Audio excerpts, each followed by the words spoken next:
Don't. We'll save it. All right. Tell it on here.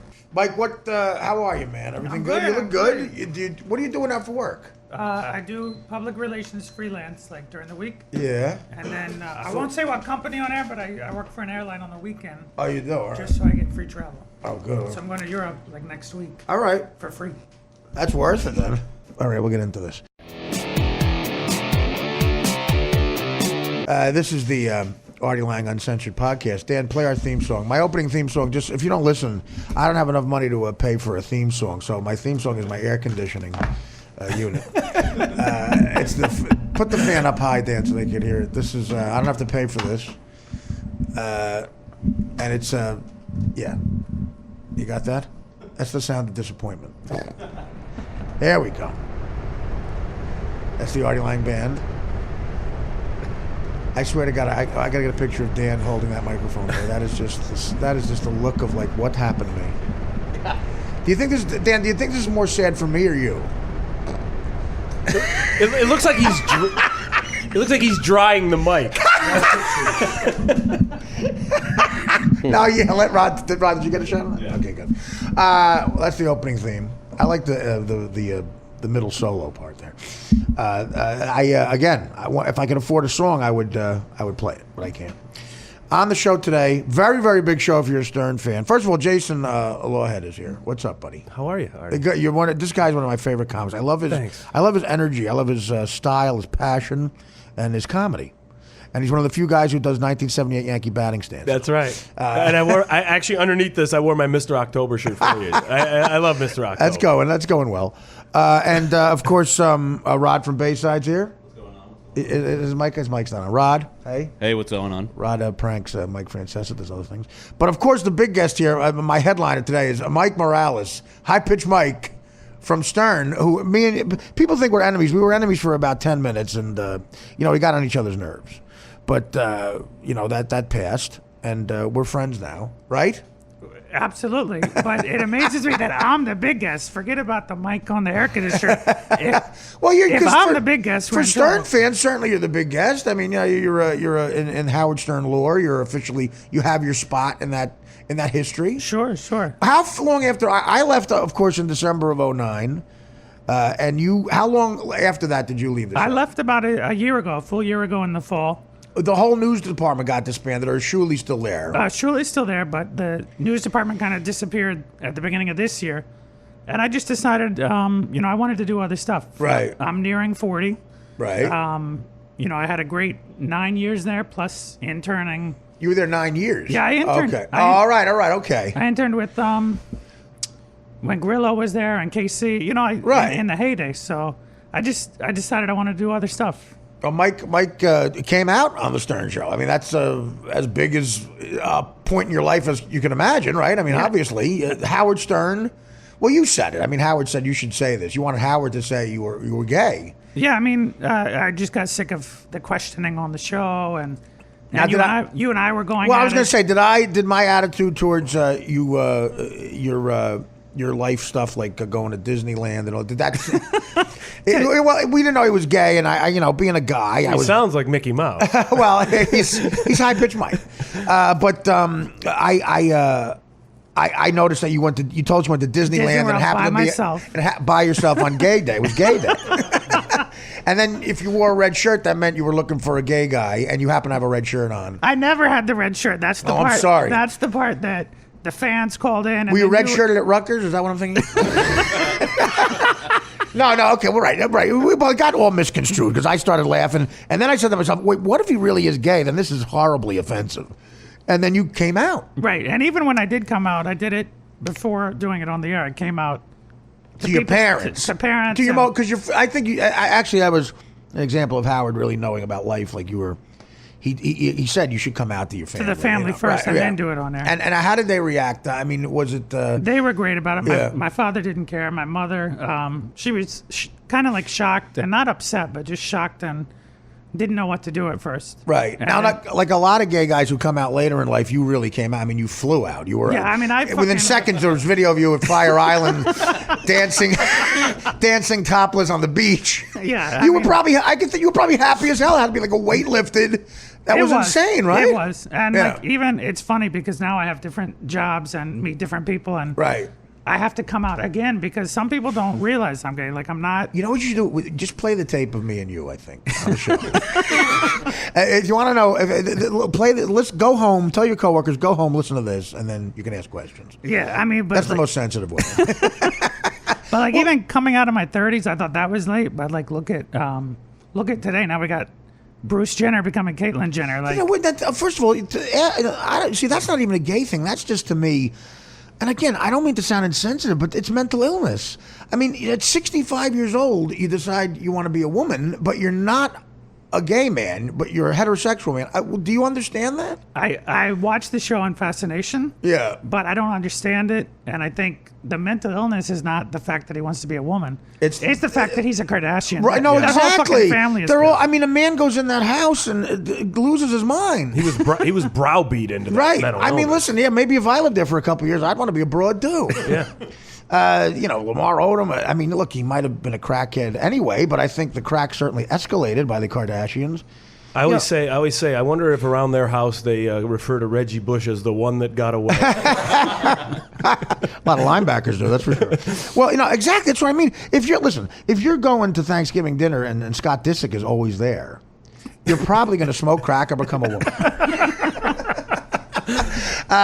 So now you do watch that show because every woman in my life watches it. Every time a woman complains about the Kardashians, I said, "Shut up! You're not allowed to because you're the fucking reason." Every woman, no matter what age, education, they love it, and you love it too. I mean, I don't care for the main show. I just watch the one with Caitlyn because it's like, what the fuck? What is that? Keeping Up with Caitlyn? It's a spinoff. It's called I Am Kate. It's like the Jeffersons. It's all in the family. Except the Jeffersons was funny.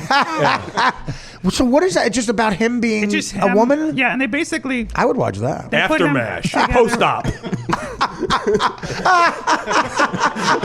Post-op with Caitlyn Jenner. Post-op with Caitlyn Jenner. Oh, it's hilarious. Yeah, is that so? What I mean, I would say 1 2-hour documentary would cover it. Yeah, I don't know if it's a series. No, exactly because I don't think he knows that yet though because What does he do? It's just him with random transgender people they paired with. Right, them. right. Not even friends. And Yeah. conflict and No drama, kidding. fake conflict. Now, and- do you feel like that's when you feel the gayest? Do you think watching that? When you're No. watching Caitlyn?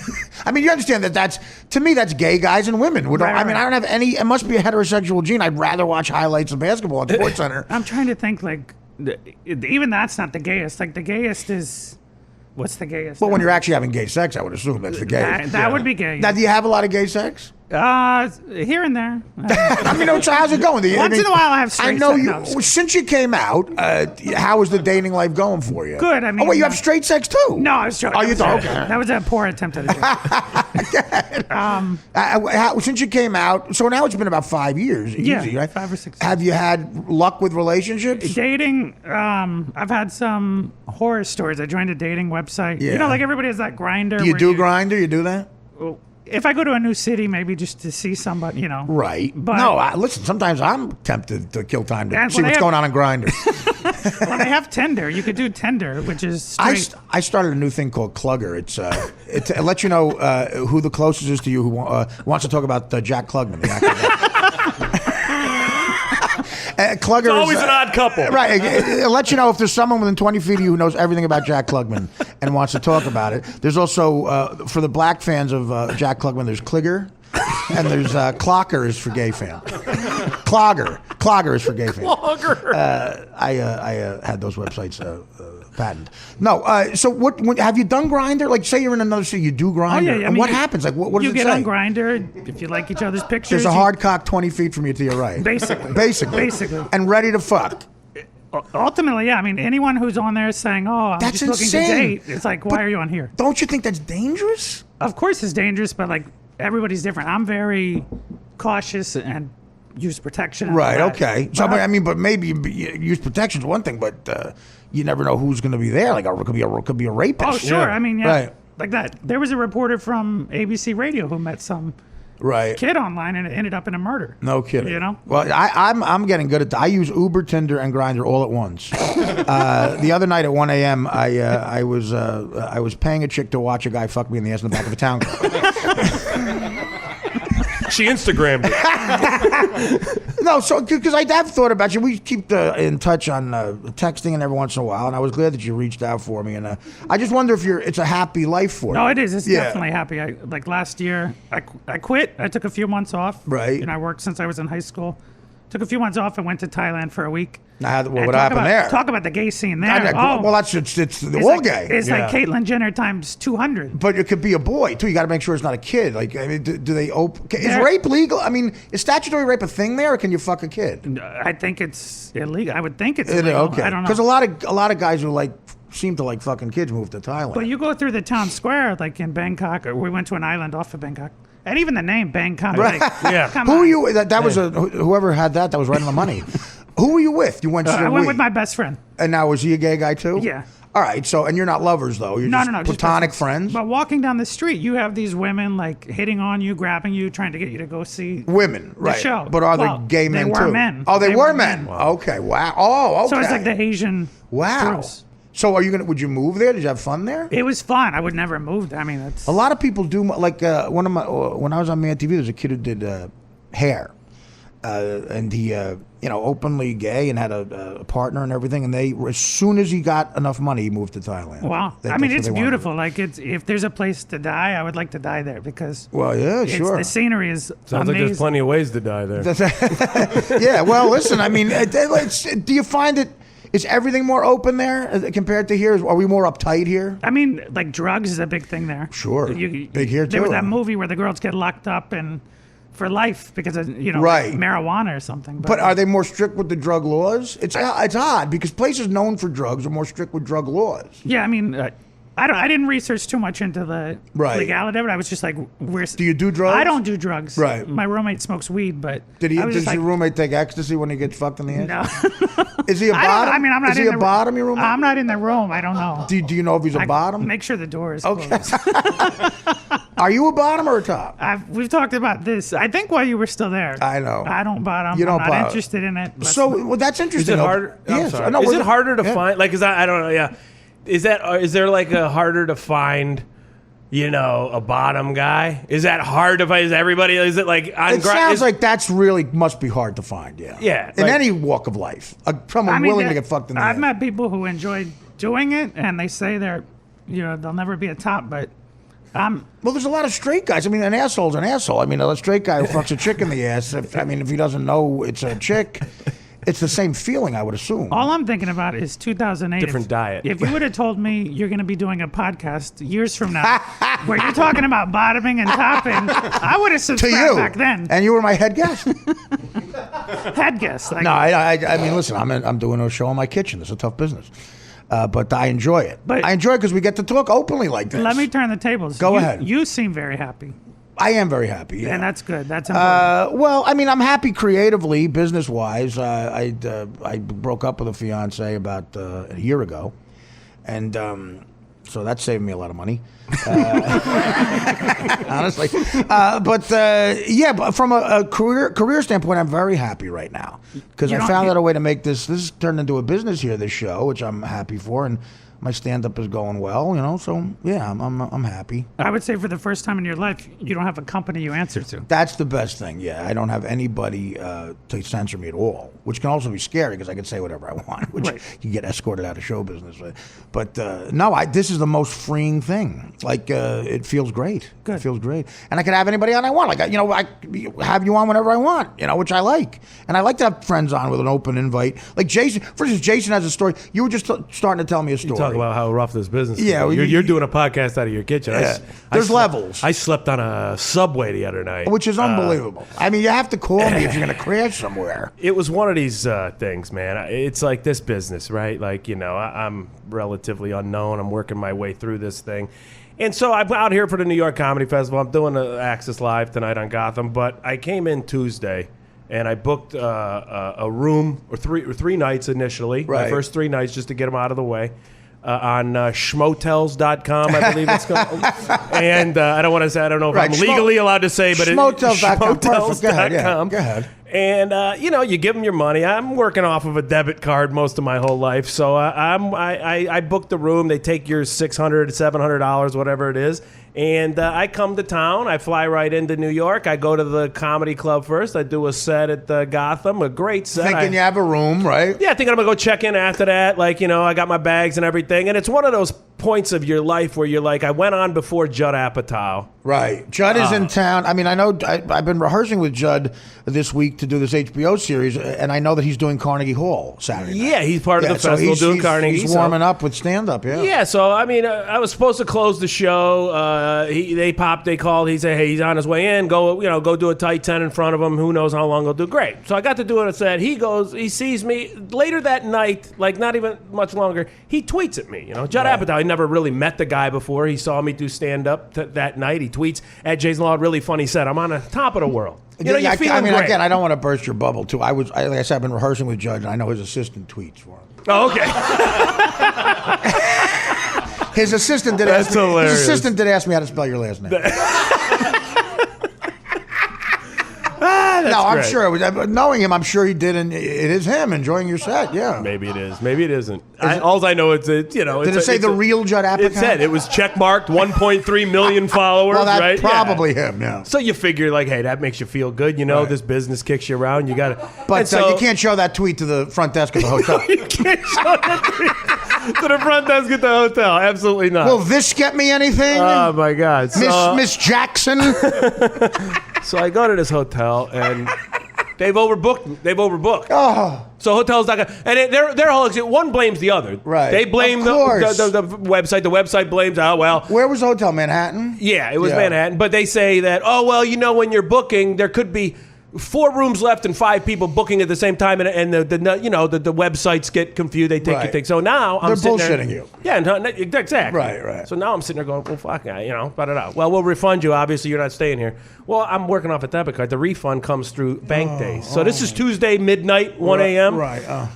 Now I'm not liquid at all. That thing took my debit account down to about $58. Oh my God! I had a little bit of cash in my pocket from the spot and whatever I brought, but you can't get a room with cash. Even if I had enough, you can't even get a room with cash.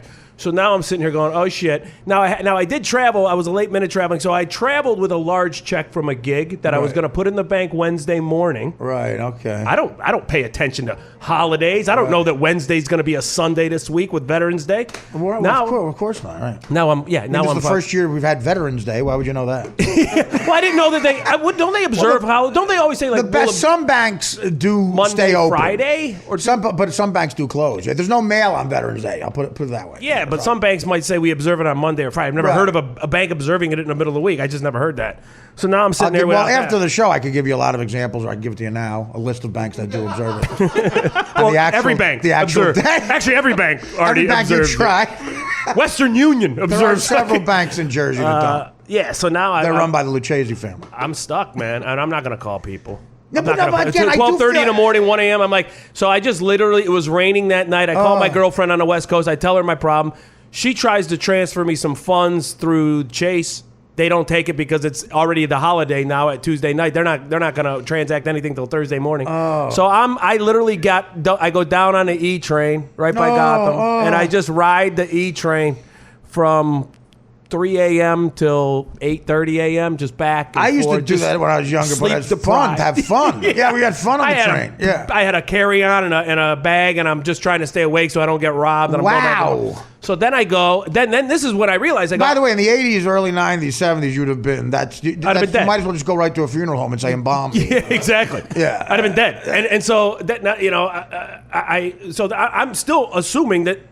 I don't know yet that the banks are closed. So I'm like, I'll ride this thing till about 8 a.m. and then I'll go hit a bank at 9 a.m. Right. So I ride it all the way into like Midtown at this coffee shop I know. God, and I go hit because I know where this Chase is. I go, the doors, I'm like, what? The guy out front's like, oh yeah, it's Veterans Day. They're like, oh my God. So now I go to a coffee and I got to call my mom and dad. I just turned 43 years old. Of course you did.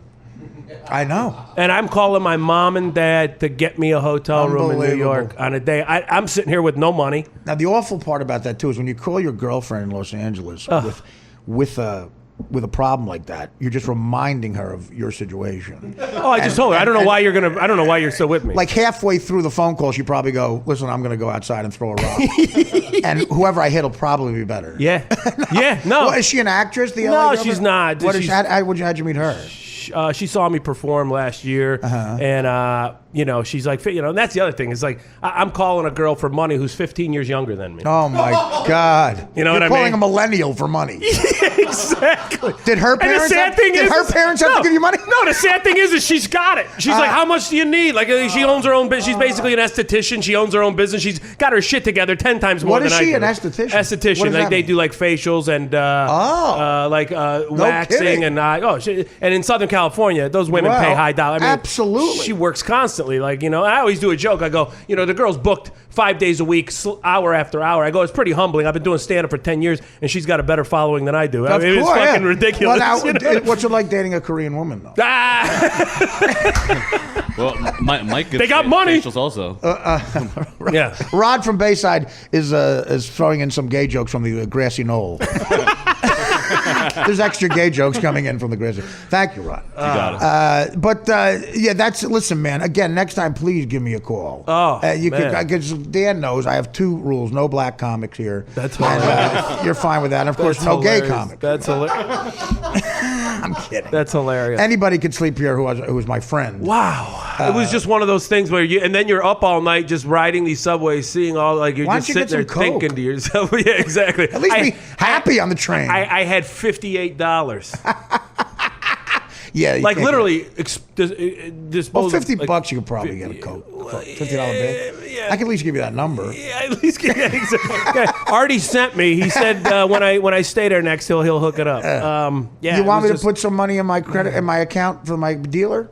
Sure. Can you just PayPal him for me? No, because honestly, people who are anti-drug, I always say, if you're in a bad situation, why not be high in that situation? Like people, like I said, I had a girlfriend who always wanted to go to Hawaii.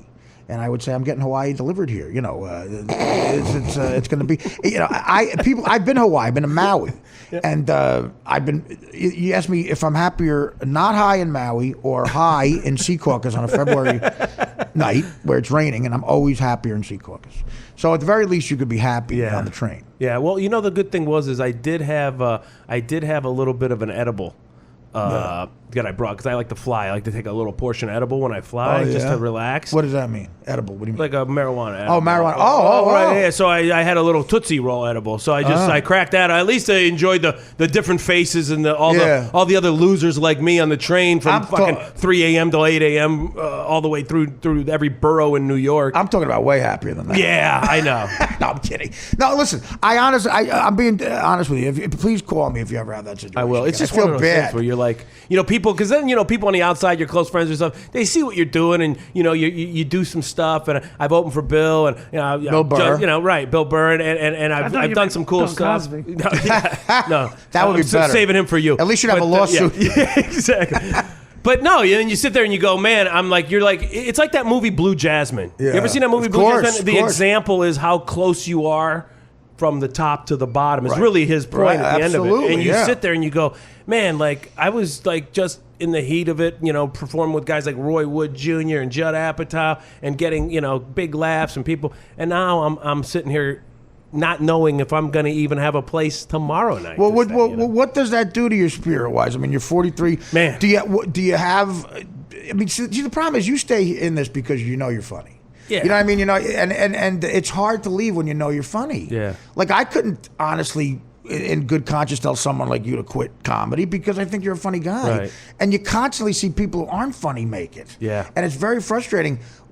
So what does that do? Like, does that set you back at all mentally a night like that at this point? Yeah, it does. Like last night after I finally did get checked in after hours of just not, sleep ever, and I finally got to the room and I called and I had a long enough conversation with my girlfriend. It was like one of those like, are these signals, are these things to quit, and I've thought about it. I mean, I believe me, in the last year or two, all those examples that you cited, you see others. And, you know, I never try to get upset with someone else's success. It's not mine. It's not personal. Oh, God, I do. Oh, I do. I said I try not to. Right. And because you have to try to not compare it, you know, they say that, what is it, comparison is the thief of happiness. While you're sleeping on a and, subway car, Chelsea Handler's on a private jet. Yeah. Well, there's a lot of, and even just a lot of other That makes people. you murderous. Murderous. Yeah, Kill somebody. so, you know, you think, you know, I just turned 43, and I know I'm funny, and other people have recognized it, but the ultimate next step has not been, you know, you sit there and you feel like you hit a plateau, and even though you're writing more stuff and you're becoming a funnier comic, that plateau is, you're only on someone else's plateau. Right. And, it's frustrating, Artie. You know, I mean, I'm not a hack comic. I'm not out selling bumper stickers You're after the far show. from a hack. You know, You're definitely an original guy. You know, Yeah. I mean, I'm not. Maybe that's what's hurting you. Yeah. I mean, I don't know. You know, but that was one of those nights where you eat some humble pie and you have a lot of time to think to yourself about a lot of things. And her and I had a long talk. And I mean, she's the last person that wants to see me give this up. She met me on, you know, she saw me on stage, and Yeah, a lot of free weekends you're not there too. yeah, you know, exactly. She loves the distance, you know. How serious are you with No, her? we're really serious. Yeah. Like, where we celebrate a year next week, and Do you feel like is she's the, the one- the financial burden like stopping you from getting married too? oh yeah, yeah. I mean, of course, it's stopping me from taking her to nice places a lot of times, and I'm scraping along and trying everything. So then you sit there and you go, well, what do I do? Do I, you know, a big part of me is thinking I'm just quitting the road next year. You know what I mean? Like, just saying, at least I'll try to stay in town in L.A., do some spots. I got a little following in San Diego, so go down there and try to get paid a little bit, do some spots, maybe audition, maybe pick up something, maybe drive for Uber. I don't know. Just but clear my head for a year and not like, hey, if Bill picks up the phone and says, hey, you want to open somewhere? I know that financially that's smart. I go out for a few shows or well, maybe like Bill is in town at the Garden. Right. Who's opening for him? Verzi, Paul's opening for him. Paul Verzi. Paul's a good guy. Oh, Paul's a great guy, and he deserves it. It's So his he's got hometown. a few guys that he uses. Yeah, he's got a few guys, and you know, I might do. I'm not. You can't make a living opening for someone Right. unless they. Well, you can. Well, you can, but I don't. It's gotta be every I show. might do 15 cities a year. Right. You're not going to make a living Right. like that. You know, you got to go hustle your own. So stuff. how can you take off for a year? How can you take off and just not go on the road when all Well, like I said, maybe drive for Uber. Maybe I have to get a job. Maybe I have to. So get another stick job it is out. your Maybe point. you know I'm trying to submit some writing stuff, and I just don't ever hear anything, and I don't have any representation. I mean, I've gone to some festivals. I've tried to beat down some doors, but you know, I mean, I'm a 43-year-old white guy that talks about basically his life and other things that I observe, and I mean, that's all I know. I'm not gonna go out and comedy is come up with some shtick. Comedy is the one business where if you're a black guy, it is easier to make it. It's the one. It's not. I'm not talking about insurance companies. I'm not talking about the world of finance. But in comedy, if you could use that black accent. And say the N-word like Chris Rock can. It opens a lot more. Yeah. Like I remember when Titanic was a big hit, I would say this is a great time to be a black comedian because you just have to put black people on a Titanic and you got a good bit. Like, you know, now Brothers was on a Titanic, that shit be different. Exactly. Fuck the bitches and children. I'm on the lifeboat. You know. Right. Yeah. No, I mean, a white guy has to come up with something more clever. Yeah, and it's I mean, there's all kinds of like.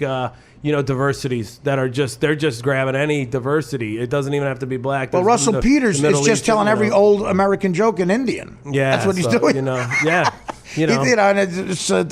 now he sells out the Garden in Thailand and I mean, Bangkok, right? I mean, and London. I can't waste my time getting like upset or letting that kind of bother me. You have to, everybody's path to success is different, I guess. But it's just you get punches in the gut, man. That sometimes that knocks the wind out of you for months, man, and you just sit there and go, what am I doing? By the time you can grab your breath, you have to figure out, am I doing this? Because I don't want to be on the other side of 45 and have to possibly worry about that type of experience happening or have to worry about where I'm going to get work, Right. And I love this girl, so hopefully that, I want to take that to the next level. But I mean, and she's 20, so she's 25, 28 years old. I'm 43, but she turns 29 in a couple months. So are you worried about her? No, she's loyal. in love with you too. She's a loyal girl, and she's not like when I met her. She's not a party girl. She doesn't. I mean, she we'll have a glass of wine, whatever. But she doesn't go like it's not. going out with her friends is the least important thing on her mind. It's building her business. It's being you want that. If you want your girl's the person she's cheating on you with to be her business. Yes. That's a dream Absolutely. woman. And that's who she is. And that's who I cheat on her with is comedy. And we have that understanding. And she has ambitions and she sees, what her value is. And the great thing what I love about her the most is that she don't need me. But she keeps me, right? And I'm lucky that way. So that's a big positive. Yeah. So then, when all these punches in the guts happen, you go, well, is she's worth so much? She's so valuable. Does she deserve to have the burden of you, the burden of this, absolutely, or what's going on in my head? She doesn't. I'll answer. She doesn't. Yeah, she doesn't. But it doesn't matter if she's in love with you. It doesn't matter. She does, and she puts up with it. And that's what love is. She listens to those shit, man. She listens to the shit that I complain about, and she listens to the lows, and she's happy for me with the highs, and that's what love is. Yeah, absolutely, yeah. It's about. And that's why I know she's the one, because all of it. She. When I first started hanging out with her, she saw me on stage. I headlined this one nighter in San Diego, and she saw me, and we kind of hooked up after, a couple weeks after we finally started dating. And then after, by Christmas of last year, we were really kind of, things were rolling. We knew we were special. And I told her, I looked at her right in the eyes, and I said, we kind of know each other a little bit. Is that hard with Korean eyes? She's actually half black, half white, so she can't stay here either. No, I'm just. Of course she I'm can. Kidding. She can prove that half white. I'm kidding. She's great, but no. What I said to her, and I looked at her, and I wanted her to be serious with her because I knew when she met me, she saw me headline at a comedy club, and then we got to know each other, and she's like, "Oh wow, you're you're really good at this," and guys like Bill Burr have you open, and other these names, and you've done this, and you've been on this show, and whatever. But I had to put her in check, and I looked at her, and I sat across from her one night when we really knew things were going well, and it was close to Christmas, and I said, listen, there's going to be times all the time I'm going to want to get you something nice, and I'm going to want to take you to Hawaii. Right, of course. I'm going to want to do things like that because I really like you. I go, but I want you to know that this is a difficult business, and I'm not getting rich off of it, and the best I can do is maybe give you a foot massage at the end of the day.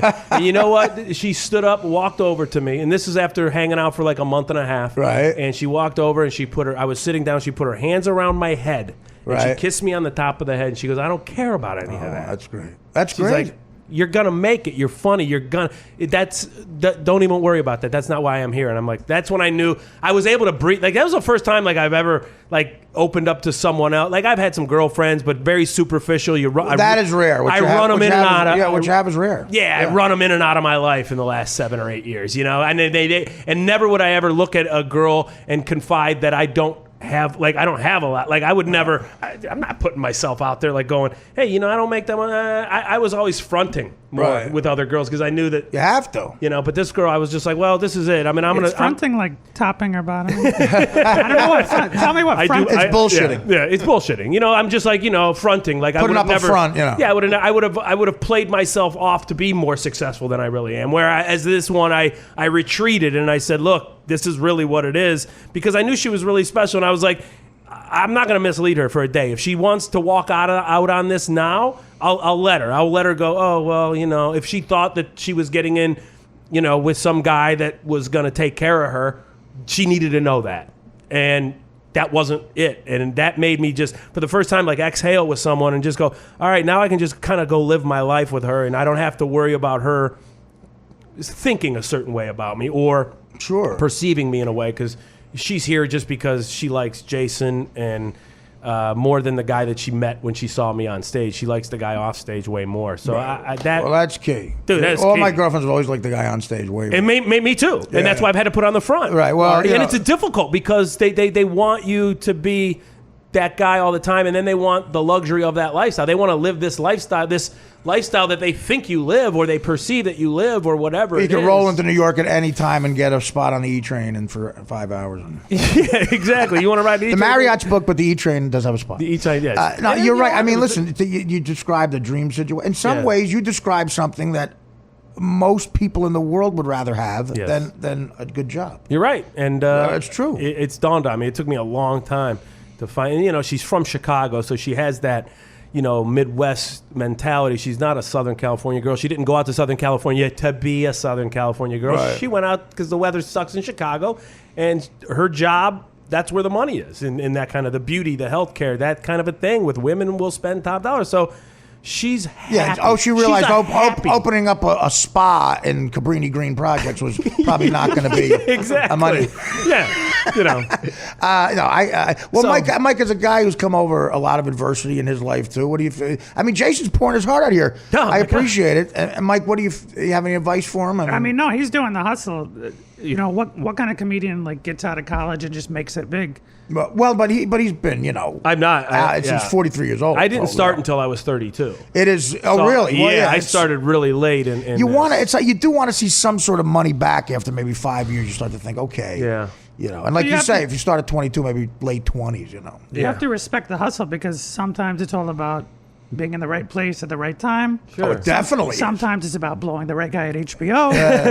Unfortunately, it is. You're right. And listen, I've had moments where I have been in the right place at the right time. I've been lucky to have certain things happen to me in this business. It's just like you said, making it financially is a really difficult struggle, and I'm not unique. There's a million guys out there that are as funny or funnier than me that are in the same situation, or if not worse, because it's a difficult road, and you have to have. And I'm hoping that this girl now, maybe she's the support system that takes me to a level that maybe gets me somewhere, because I've been doing this as a lone wolf, and a lot of times you can get really dark in places without someone else to help you say you're okay, or it's okay, or it's going to be better. And so I'm hoping that she and this experience helps me navigate it a little bit and gives me a little sense of direction of where I want to go. But yeah, I mean, you sit there and you think, man, I mean, maybe these are the signals that tell you to do different stuff. So I mean, Do you have any skills besides? I mean, like you say Uber, because I don't. I'm telling you, I don't. No, I can run. I can cook. Okay, good enough to work at an Applebee's, or like good enough to open my own catering business is what I really want to do. Would you talk about hours? So well, here's what we talked about. Is what I talked about. Whether is because there's so many small budgets now going on, and like especially LA, and there's so many with all the different production schedules and production companies.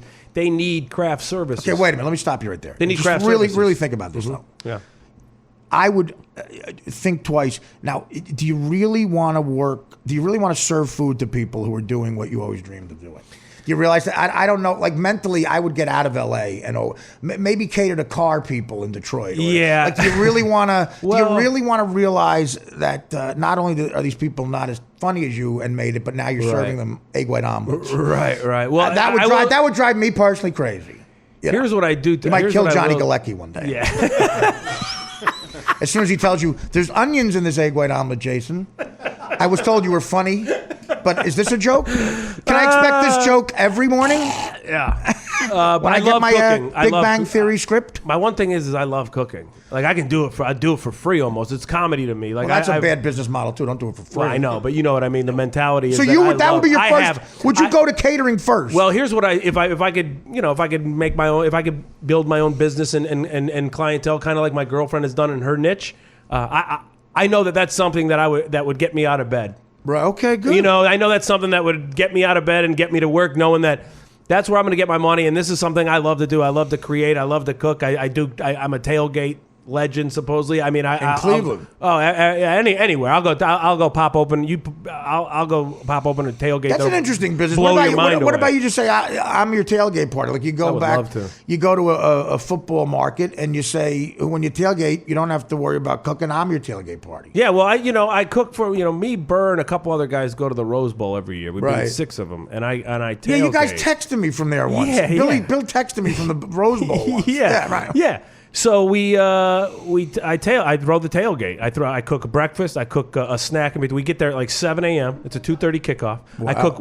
I set up 3 grills. I get the breakfast grill going first. I cook omelets, breakfast sandwiches, all kinds of stuff for these guys. We start boozing early. We got the Crown Royal and the Budweisers out. And as the day warms a little bit, I smoke. Last year I smoked 4 pounds of baby backs. The year before I smoked a 7-pound pork shoulder. The year before I smoked a prime rib.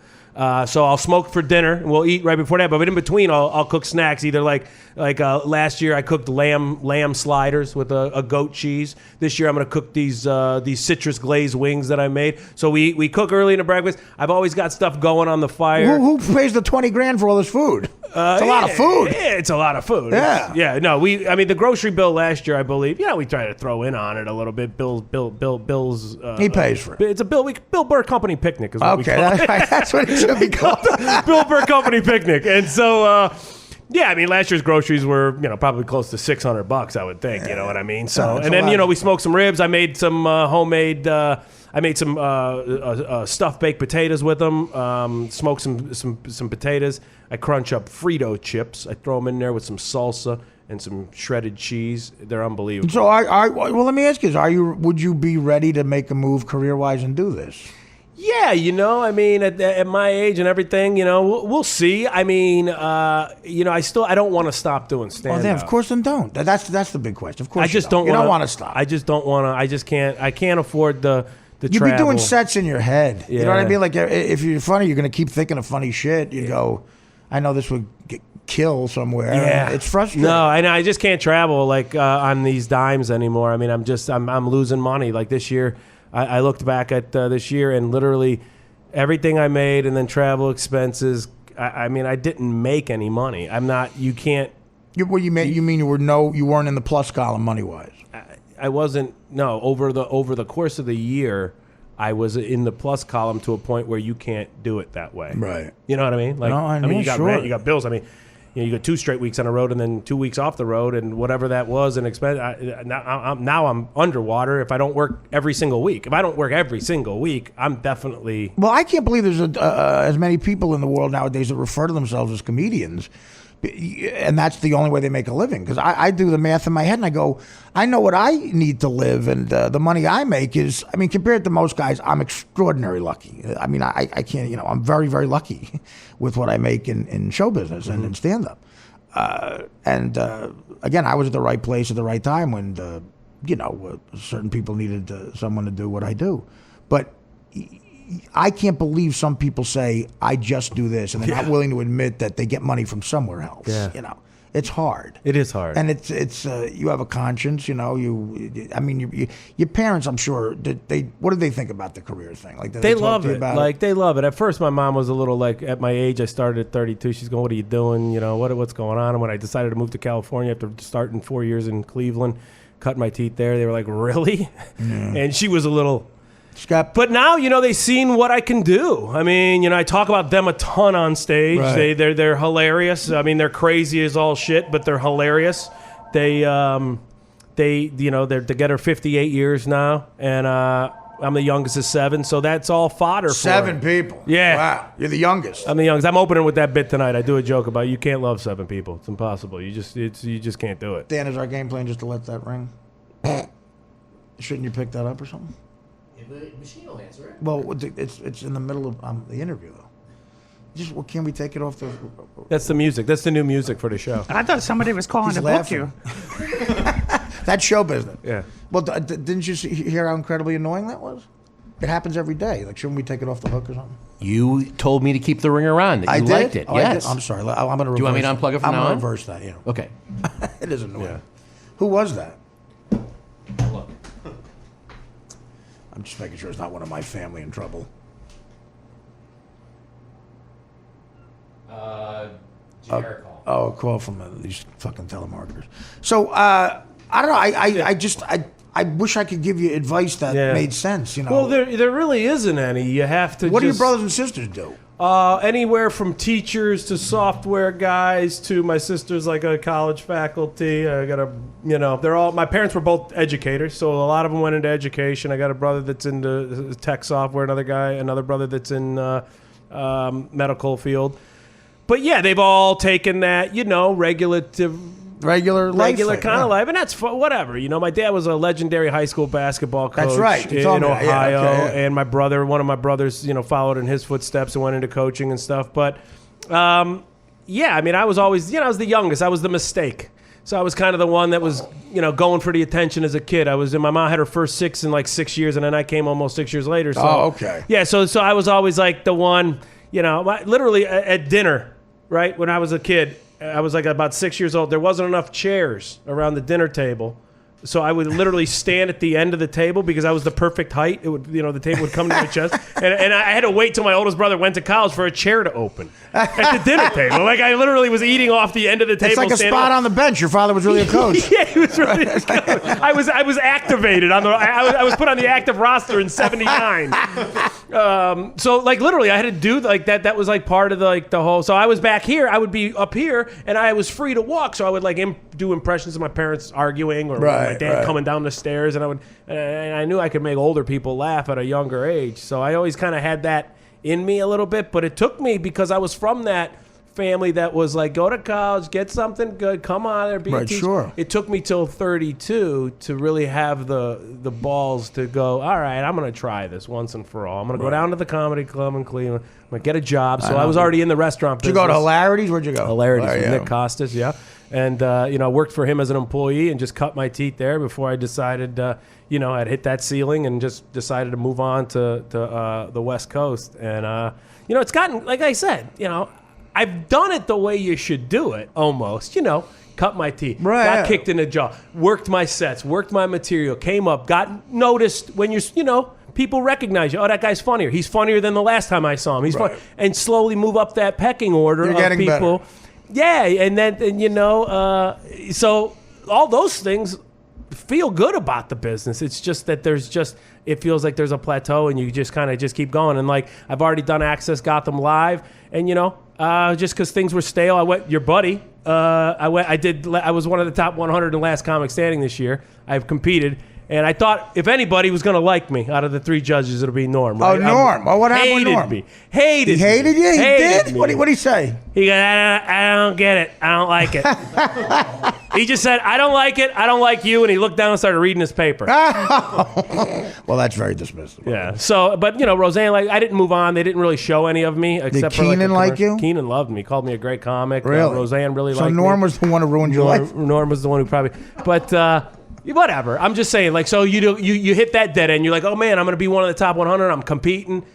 They don't move you on. They don't really show any of you on TV, so that doesn't happen. So I'm here to do Live at Gotham because things are just kind of, hey, why not? Do it again. I'll burn another 10 minutes. I got plenty of material, something just to give me something, to get going. So if somebody sees it, if somebody doesn't, whatever. I just did a comedy festival in Big Sky, Montana. I had a great sets.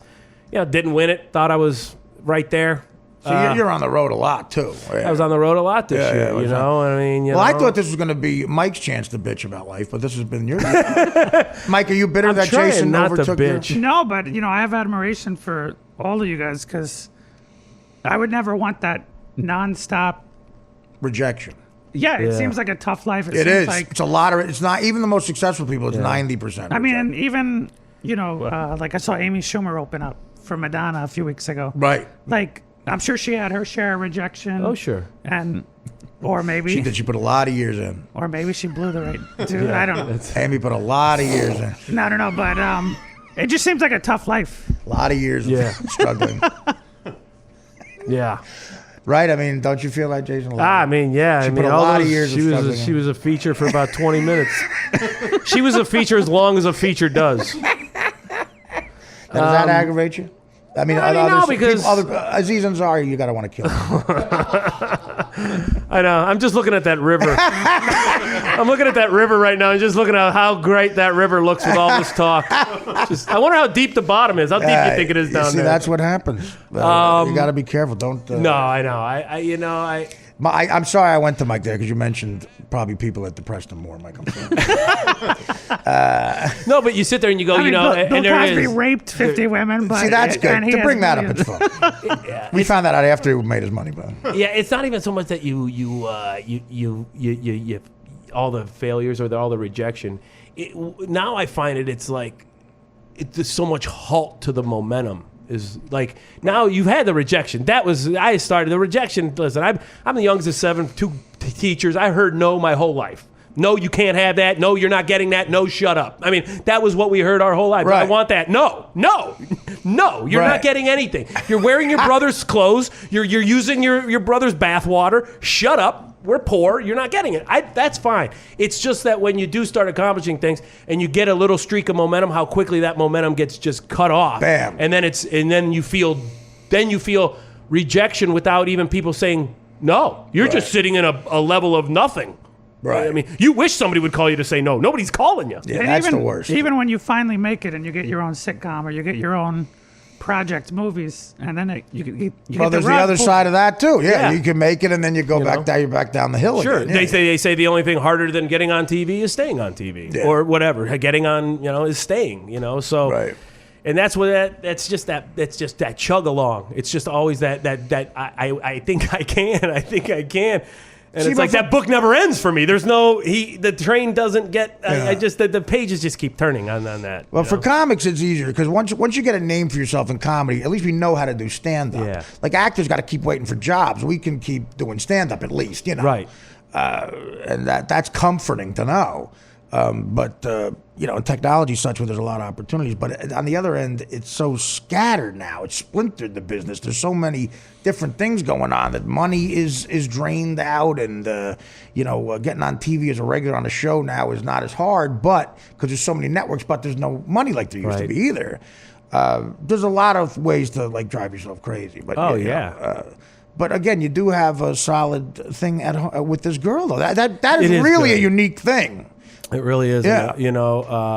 She's, man, I'll tell you, she's kept it together for me this year a lot. I mean, listen, good things happen to me a lot. And, sometimes you need someone else to help you recognize Oh, that. absolutely. Because you get You need so a positive. involved. You need a tree. You need a fucking rock. You need someone to lean on. To go, I need you here. Yeah. It's very difficult to do it Because because you don't have that regular life where a job is going to happen. And No, because when you're by yourself in this kind of a business, you have two people talking to you on your shoulder, and they're both negative for it.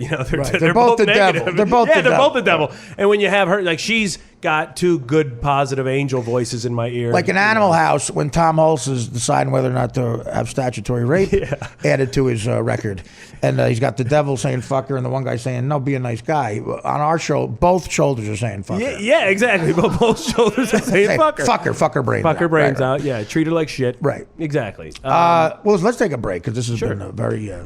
It's emotional. It really is because I relate to you in every way except for the failure part. I love you, Artie. I love you. That's well, you can't. And I'm insanely lucky Yeah. too, and I'll explain that later. But of course, so the big news is RZA had a party from the Wu-Tang Clan and someone was shot at his house. That's the big news. Did you see this in the New York Magazine? A true story. A true poll in the New Yorker Magazine. I'm not making this up. They asked people if they would kill Hitler when he was a baby. Like, if you had the opportunity to kill Hitler as a baby, would I saw a hashtag about Did that. you see that? Yeah. Would you kill baby Hitler, they call it. Right. And most people actually said yes, they would. And look, I mean, I'm doing some quick math, and I think, it's probably better to kill him, right? I mean, I don't know. Would you kill Hitler as a baby? Well, yeah. I mean, if I knew, I wouldn't kill Hitler as a baby if I wasn't privy. If I wasn't privy to the info. No, I'm assuming Right. he's going to start the Holocaust. Of course I would. Of course I would. You of would. course I would. Now, what Yeah. about you, Mike? You're killing a baby regardless. Of course, you have to actually Even if it's murder a bad baby. You have to, right. So I'm gonna be controversial and say no. Wow. See, to me, I'm with Jason, and to me, I don't even have to think. To me, that is a no-brainer, killing Right. baby Hitler. I would kill baby Ryan Seacrest. Well, you still still can at his height. I would kill baby A-Rod. That's hilarious. I would kill baby everyone on The View. Every one of those women as babies, I would kill. Brutally. No, half of them I don't even know who they are. Right. And I'm gay and I watch it. Yeah. Raven Simone, baby Raven Simone, I would kill. Baby, you got it. So even knowing that he would go and start the Holocaust. And he killed like 1 million gays too. Well, Jews and gays, Gypsies yeah. and gays Well, he and killed 6 million human beings. Let's just start there. We'll categorize them later, but 6 million people. But I don't even Knowing a baby would grow up. So to wait do a minute. that. He didn't kill 6 million Jews? I didn't know about these gays and gypsies. Wait, so are you saying if you're gay, you're not Jewish? Well, I've seen a few gay Jews. There's a lot of them, I would assume. So you wouldn't And they're kill. very tight with their money too. Would you not kill? You really wouldn't kill baby Hitler? No, because this is my quick rant on genocide. I have this. Well, it's not genocide. It's one baby. You're preventing genocide. Yeah, I was just. But you learn about the Holocaust. You learn about Hitler in every history class, every grade. Right. Well, not everyone. Sure, some. But in our lifetime, like Rwanda, 1 million people are. You're right. Butchered. I'm not saying that's as nice either. And nobody batted an eye about it. Like 1 million people dead. Because all those Rwanda people didn't come over here and start banks and become our managers and agents. It's hilarious. And marry Sun-Yi. Rod, what about you? I'll go to you. I don't know why, but I will. Would you kill, before we go to break, would you kill baby Hitler? Yeah, I think you gotta kill baby Hitler. But also, do you think if you kill Hitler, then it the butterfly effect? Do you think you kill Hitler and then someone worse comes?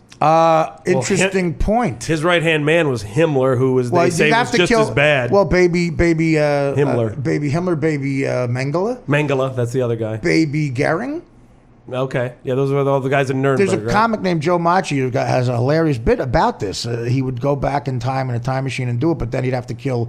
He had that same question: if I kill baby Hitler, then I have to kill, and then it would be like I'd be a bloodbath of me killing babies, and I have to explain to people, look, I'm doing this because Joe Macchi. Baby was Bill- funny. Go ahead. What about baby Bill Cosby? I think there's a lot of women, starting with Gloria Aldred? starting with Gloria Aldred. There's a lot of women who would say, yeah, I'd kill baby Bill Cosby. I wouldn't. The pudding's too important. I wouldn't. I'd wait. Baby Malcolm Jamal Warner, I'd kill. I'd wait to kill Cosby at can you kill Cosby at 28? Because he did some really good stuff. And maybe 32. I'll Right kill after Cosby at 30. Whatever, after himself. I'll Somewhere kill between Cosby. somewhere between the second album and the first rape.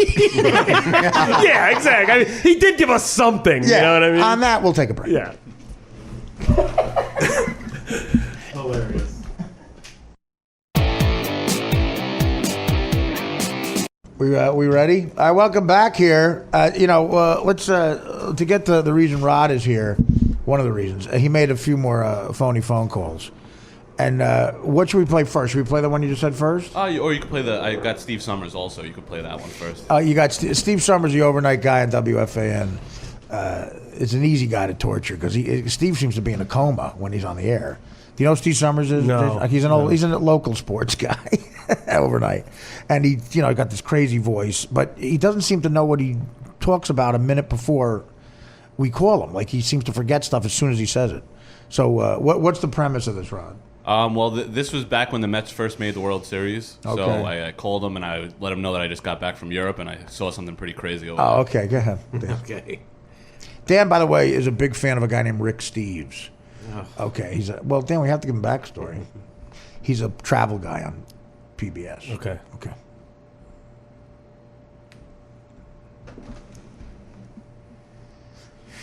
It's not playing, Rod.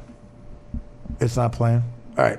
Can you? I want, because Mike is here. I want to know if Mike, do you feel a gay man has gaydar better than a regular guy? Oh, certainly. I mean, Yeah. I think somebody in this room is gay, but I'm not. Who? I can't just out somebody. I mean, you know about outing people, Artie. Is it Dan? No. It's not Dan? Yeah. Why do you think that? No, I don't think anybody. Do you know who has. Rick Steves is? I haven't heard of Rick him. Steves is a travel guy that Dan cannot be in the same room with. He gets the shakes. Really? He get like he's a big fan of his, and he gets the sweats and he gets the shakes. That's what I would do with Reggie. If I was in the same room with Reggie Jackson. Yeah. Okay, that's what a heterosexual guy might do. But this is a guy who's a travel guy on PBS.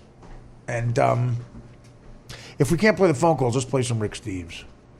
And I want to. Rick Steves also claims to be straight. And I want you to hear what he sounds like.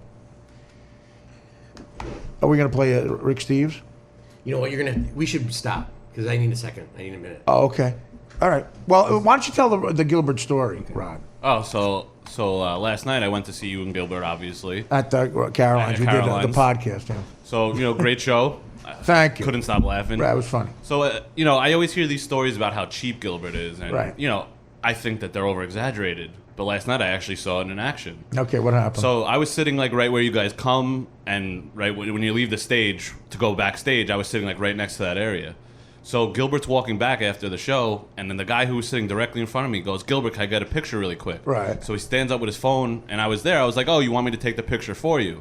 So the guy is about to take the picture of Gilbert. I have the phone in my hand. I realize it's in selfie mode. So I'm like, I go to ask the guy, how do you put it in, regular picture taking mode? And and when I say that, Gilbert goes, oh, it's all right. I'll take a picture with you out there. And he points to the lobby. Right. So we're leaving the show, and I see the guy taking a picture with Gilbert, and then he's handing Gilbert $10. So Gilbert charged him to take the picture. Oh, my God. No, he didn't. Oh, my God. He realized he was going to give one away for free. Right, exactly. He was like, oh, no, why don't we take it out there? And the guy thought maybe he was being a nice guy. It's too crowded in here. Right, yeah, exactly. Oh, Jesus Christ. $10? Yeah, I think it was $10. $10? I'm kidding. People don't want to pay me $7 for a whole month of fucking podcasting. $10 for a picture with Gilbert. All right, Dan, should we take a break? Yeah, let's take a break. All right, Dan needs to, because I want to play Rick Steves for Mike and to see what he thinks, because Rick, of course, has a family. I wonder if I could pull that off. What? Just saying $10? Well, it depends. I don't think so. Not with most I don't think anybody. That's crazy. Yeah. Let's take a break. We'll pause and we'll come back with technical issues taken care of. Go ahead. What's the problem? The output from my computer just broke. Oh yeah. So. Okay. It was not. It just happened. Yeah, Europe, when I'm talking to somebody who has money. Like something Russell would say. Yes, it is. So yeah, it's about him crashing on comedians' couches. That's exactly what it is. It's exactly what it is. Yeah, that's my life story. Are we back? We're back. We're back. All right. Some technical difficulties are taken care of. Now, what did you get? Did you got just the phone calls? Yes. You can play anything off the computer or just a phone call? I can play anything off my iPad. I'll have to search for Rick Steves. Oh, okay. Let's go through the phone call first. All right, okay. So this is Steve Summers. Right. Okay, go ahead. James is calling from Montclair. James, you're on the Fan of New York City. What's happening? Boo. James. How's it going, brother? James, I can't wait. I can't wait, too. It's been a great week for me. I just got back from Europe. I met my idol there. Yeah, Europe, when I'm talking to somebody who has money. Yeah, pretty much. Europe. I met my idol, Rick Steves, from PBS. Okay. He's like the travel guru there. I was in Vatican City, and I go into the bathroom, and there is Rick Steves giving Dan Filato a Roman soldier helmet. Okay, see, I was hoping he was going to have a punchline that we could have heard and kind of chuckled at and said, hey, pretty interesting, pretty creative, pretty clever. But that really came out of like something Russell would say. Russell would It's not what I would say. Yes, it is. Oh, we can stop. Can't. No, that's fucking... Okay, again, we have to play Rick Steves for the guys here. Again, it's just odd that Dan is so into this guy, and we have no explanation for it. Dan just says it's because he can negotiate well in the hotels, right? I mean, what is your reasoning for liking Rick Steves so much? He has this gene in him that he can that he can go to Europe and ask questions that I'm not very good at asking. So because of that, Dan can't shakes around him and gets the sweats. Does that make any sense? No. Okay. It It hasn't made any sense to anyone at all, but Dan is very adamant about it. Mike, what do you think about this? It sounds a little bit gay, but who am I to judge? Okay. Well, when you hear Rick, maybe you'll judge more. You'll want to judge more. Because I feel Dan is, I don't know. Again, but Russ Maneva, the comic, was in here. He got the furthest with Dan out of anybody. He said that there's something about Rick Steves that, brings comfort to Dan, like a blanket or something. And he can't choose what it is. Dan claims it's because he can negotiate deals at hotels. But a lot of people can do that. Yeah, that's a odd attraction. Well, maybe it's just an odd attraction. I need Rick Steves. With Rick Steves. Yeah, well, exactly. No, there's no question about the fact that he's a skilled guy. Europe through the back door. That's the name. Right, Europe through the back door is his actual name of his. All right, is this Rick? Dan? Mm-hmm. Okay, here's a clip of Rick.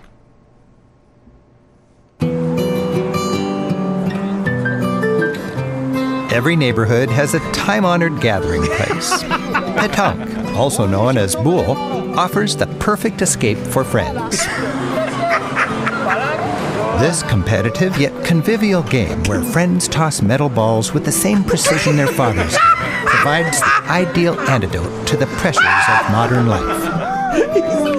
He said metal balls get like he accentuated the gayness of that. Hey, stop for a second. Riviera, Stop. Okay. on the banks of the... Okay. Mike, is there any chance Rick is not gay? I would say he's definitely had 100 times more gay sex than I have. Okay. And Well, he sounds he is very- well traveled. I mean, he sounds very conservative and proper. Right, he is, definitely, yeah. But I would say he's taking it in the ass. Okay. Does that sound like a voice that has come out or not come out though?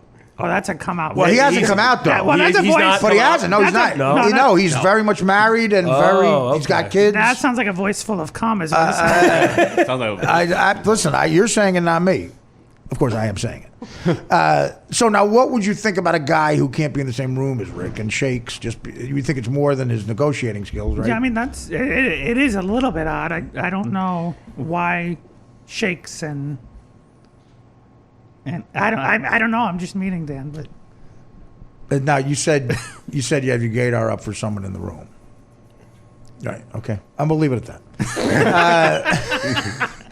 Dan, how do you explain this? I can't explain it. Okay. I wish I could explain it.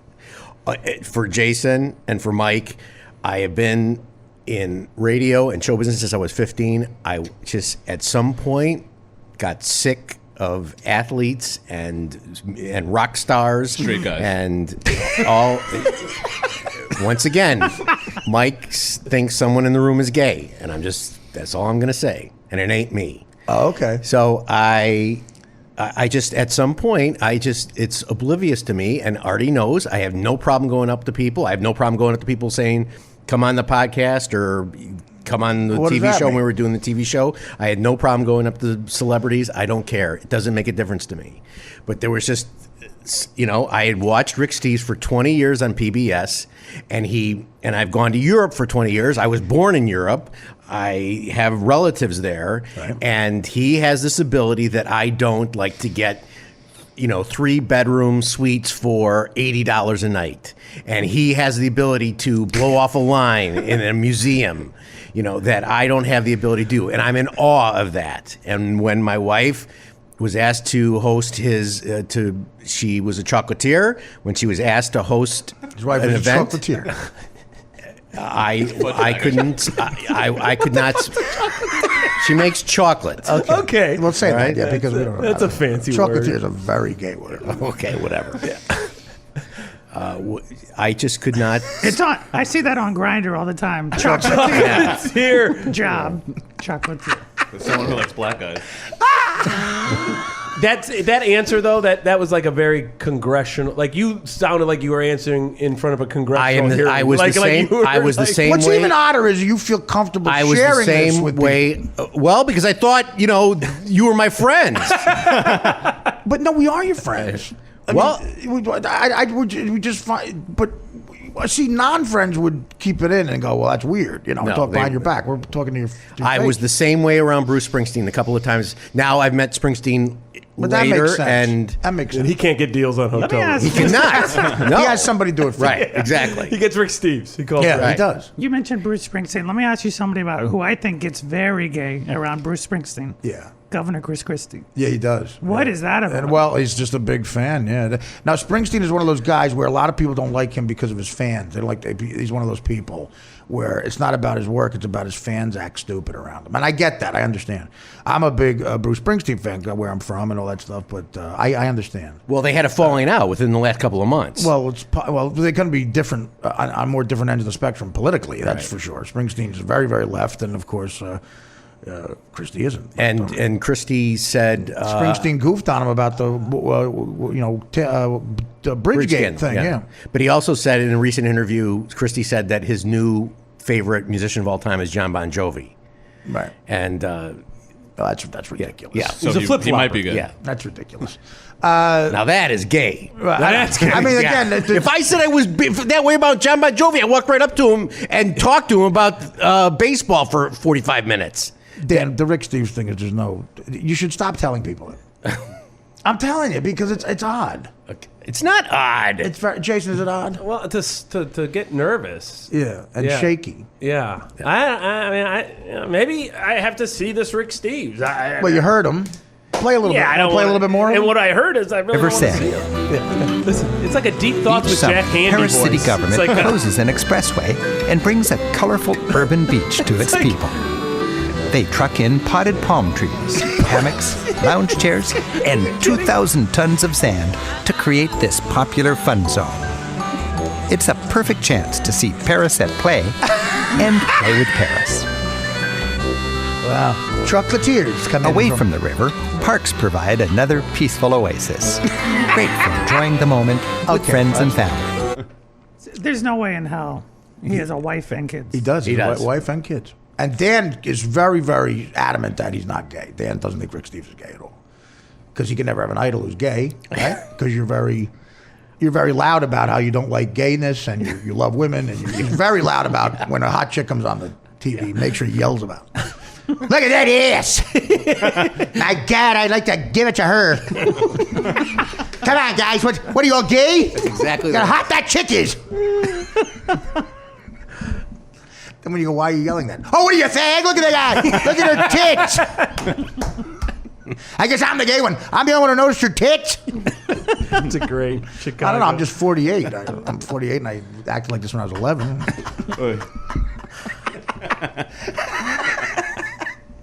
Come on! Look at the fucking gams on her. I'm the only one here who likes chocolatiers? I guess I'm the only chocolatier lover here. Whatever. Fuckers. All right, well, let's hear the phony phone call number 2. This is the pet sitter prank. You want me to set this up, Artie? Yeah, go ahead. So, you have that clip of Mike Boschetti talking to Stacey Pressman's cat, Snuggles. Right, Mike Boschetti, a comedian from Staten Island, has been emasculated by this woman he's obsessed with, Stacey Pressman, and he talks to her cats in a, he makes Rick Steves sound like James Caan. So, pretty much. So pretty much what I did was I took those clips and I called a guy who has a pet sitting business. And it's kind of also a look into the life of what it would be like if Dan and Rick Steves got married. Oh, great. Jesus. Well, let's hear these.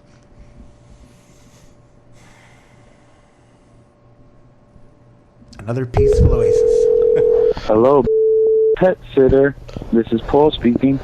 Hi, Paul. How are you? I'm good. How are you? Who am I speaking with? I'm super. Thanks for asking. My name is Dan Filato, and I just moved. Hi, Dan. Hi. I just moved into town with my husband Rick, and we were looking for a pet sitter for our cat Snuggles. Awesome. How much do you charge per hour for your services? $20 an hour. Depending on the details, we could do more or less. Oh well, $20 doesn't sound too expensive. Now, if I hire you, there's a special service I would need you to provide, and I'd be willing to pay a little extra if you could accommodate us. Well, that depends on the special service, but I'd be open to. Hopefully, I can help you out. Well, myself and my husband adopted a young man with Asperger's syndrome named Michael, and he believes our pet cat Snuggles can talk. So our old pet sitter would actually pretend to be Snuggles on the phone and talk to Michael because it helped him at school with his outbursts. Okay, I don't really know how cats talk. I'm sort of uncomfortable, but I'll give it a try. Cats talk? It's not too hard. You just talk like a person. He believes that a cat talks like a person. So let me just put him on the phone, and you'll be willing to try that? You can bail on that accent next time, right? Now? Yeah, just to give it a shot. This way, because once we get this out of the way... You want me to talk to him now? Okay. I'll give it a try. Okay. Michael, sweetie, pick up the phone. Hey, Snuggles. Hey, Michael. Hi, baby. How are you, baby? I'm good. Just walking the catwalk. Miss you. Miss you too, pal. You're a good big boy. You're gonna get a scratchy toy. Yay! You're gonna get a big scratchy toy. Yay, scratchy toy. Love you, Snuggies. Love you too, Mike. Niggas are stupid and violent. What? Niggas are stupid and violent. That's not nice, Michael. That's not even true. And Snuggles doesn't like that stuff. Niggas are stupid and violent. This is not true of white people. This is not true, period. Fuck this. Hello. Stop it. Senator Paul speaking. Niggas are stupid and violent. This is not true of white people. This is not true, period, man. I don't know who's telling you this, but that's wrong, kid. The cat's I have a huge nutsack. I highly doubt it.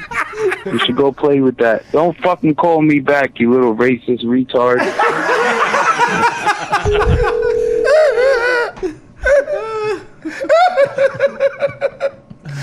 Is that it? That's the funny. Oh my God! So that was Bichetti from the after you go to get the kid. Every voice after that is Bichetti. Right. Yeah. Talking to the. Oh my God, that's hilarious. Bichetti, what we had Bichetti do is I made him read when that kid shot all those people in the theater. The black people in the church. Yeah. He released his racist manifesto. It was like fine. So I told Bichetti that it was our job as non-racists to read this to show how awful it is. So I made Bichetti read his manifesto. That's where we got the clip of him saying niggas are stupid and violent.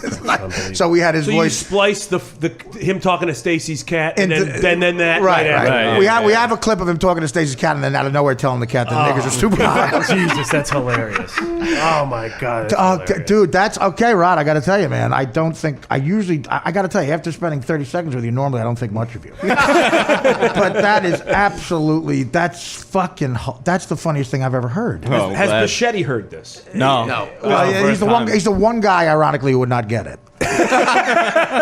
That is, oh my God, that is when the guy makes the decision in his head to talk like the cat. And then goes, hey, God, he wants that $20 an hour. He wants that $20 an hour. What are you doing? Walking the catwalk. He said walking the catwalk. Okay, buddy. And it's Stacy's cat, and Mike is so like he's in love with this Stacy girl, and he's doing anything to get with her, and he's embarrassing himself for every man. And he's talking to her cat, like he's snuggly. He talks to her on the phone. He buys the cat. Yeah, he talked to the cat for $20 an hour. I think Gilbert would do it for 10. Gilbert would undercut him. That is fucking. I can't even imagine how funny that is. That's a level of funny I can't get into my head because it's real. That is just unfucking believable. Again, we still don't know why Dan can't be in a room with Rick Steves, but never know. We'll never know. I mean, you're not. Here's my only point, Dan, and I'll leave it here if you want me to. But we have, Mike is homosexual, and he, I don't know who he thinks is gay. Maybe it's me. I don't know. But what's amazing to me about it is you think it's so normal for you to think this way that you find it very easy to share with other people. Like you openly tell people you have this thing about Rick Steves. I don't tell people on the street. Well, but I don't tell people on the street anything. People don't tell. I'm talking about we know each other for maybe 6 months when you told me this. Like I would never tell. And I didn't know it until my wife. We got invited to this PBS fundraiser, right? And I was speechless. I couldn't talk. That's what I was going to ask. I was like, so you have been in the room with him to get to this point? You're not assuming this. Okay, this did. Okay, you don't know any.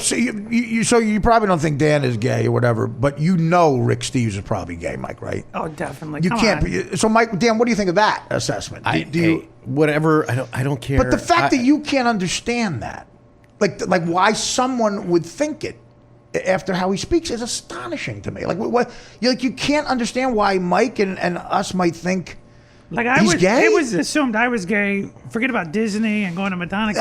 Just the voice alone got. What happened with me and Mike was, and again, the argument I take the blame for it because I started it. What happened is, where I grew up, and the time I grew up, guys, you bust each other's balls by calling each other gay, and I didn't register that Mike really might be gay. So he had a high voice, and I said. And I was doing the same thing, on the air. That was the Stern Show back in the un-PC days, Mm-hmm. That's what you would do. And then Mike came in and told us he happened to, by coincidence, was at Disneyland on Gay Day and went to a Madonna concert by himself. I saw Amy Schumer recently open for Madonna. Were you by yourself at the Madonna concert? No, I went with friends. Right. And I would goof on that. And then what happened was, in my head, I realized oh my God, he really might be gay, and that's when I felt terrible. But by then, Mike had already been mad at me for a good reason and said some stuff that got me mad, and it's probably the worst.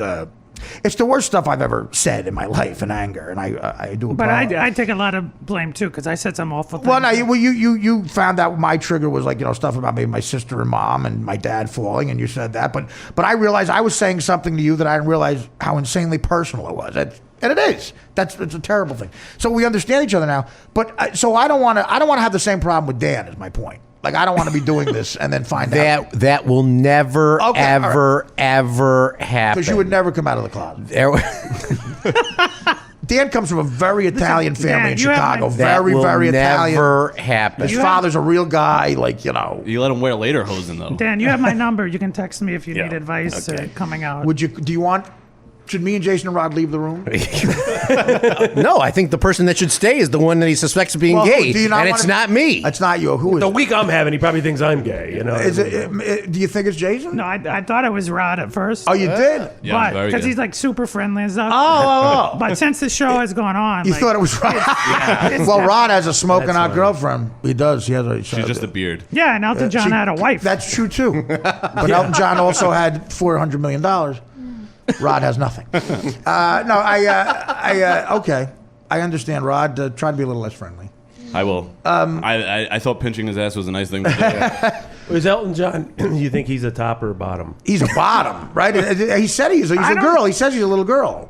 That's a good question. I never really thought about that. Because when he's singing "Candle in the Wind," I never thought. You think take it in the ass? Because you think the guy with $1 billion would be the top? Well, when he uses his husband as the piano. I saw that. I saw that Michael Douglas Liberace show. That movie. And again, can you get that movie? For example, again, I don't want to sound insensitive, but I can't get Matt Damon. Yeah, that's what I was over Michael Douglas's shoulder with that wig on, ramming him in the ass. Yeah. I can't get that out of my head. Yes. Like I can't watch Michael Douglas films. I can't watch Basic Instinct the same way. The worst is like after the worst. If I was Matt Damon, first off I would have been pissed because I think like 3 months after that movie came out.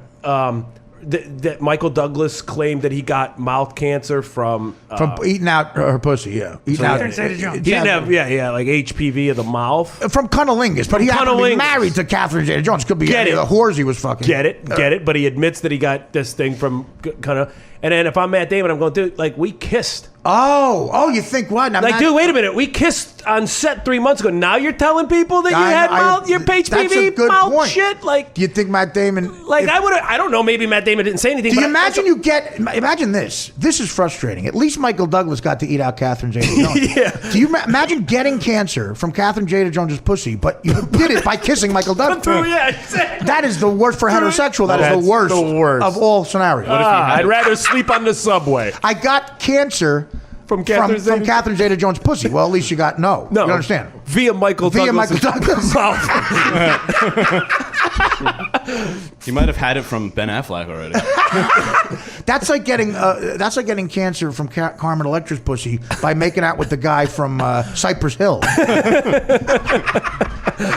Man. Well, listen, Mike, I do wish. Have you dated at all? And has anyone been a serious thing in your life? Because I do wish you happiness. No, there. thank you. The same goes. We all wish that, right? I mean, that's why what Jason has is very unique, and you don't want to be alone in life. No. And, even leaving the Stern Show, like I realized, as long as I'm happy, I don't care if I'm dirt poor. Right. I don't care if I'm working at an hourly job or if I'm working in an office. Whatever. As long as I'm happy doing what I want to do.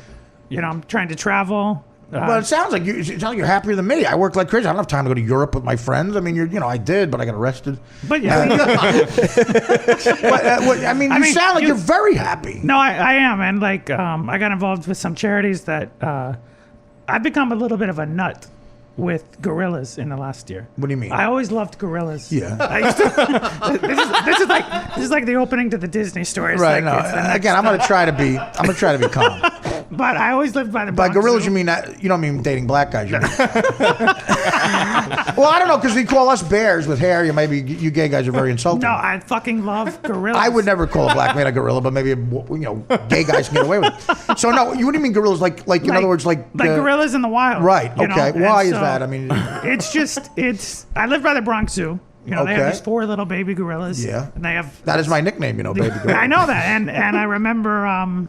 Somebody bought you a membership or something in Diane Fossey. They did, yeah, absolutely. Yeah, people go overboard with them. But next year I'm trying to go to either Uganda or Rwanda. Right. Uganda where they kill gays. Yeah. Or Rwanda where why they do you kill want to Rwandans. start a movement against killing gays? No, don't get killed in Uganda. No. Please don't do that. I'm not even fighting for gay rights here. I'm not going to do it over do there. they still kill gay people? There's a documentary called I think it's Love from Uganda.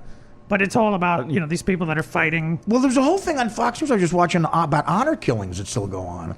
In the U.S. recently, like about 10 women, daughters of Muslim men, have been brutally killed by their parents, mostly their father, by shooting, by beheading. Yeah. Because they're dating Western men. They're too westernized. Well, why did you move them here? You're in Arizona. You don't want the chick to fucking maybe go to the mall? Yeah. And if this one woman asked for a divorce, the guy beheaded her. I mean, well, why get a lawyer when you could just do that, right? The human rights, I guess, atrocities that go on. Like, so in that's this thing, that's why when you mention Kill Baby Hitler, it's like, that's not 60 years ago. All that stuff goes on. Kill Baby Idi Amin, Kill Baby, anybody. Yeah. I mean, these Muslim guys come here, they have the balls to move to Phoenix or St. Louis and wonder why their kid's westernized. What the fuck do you want them to do?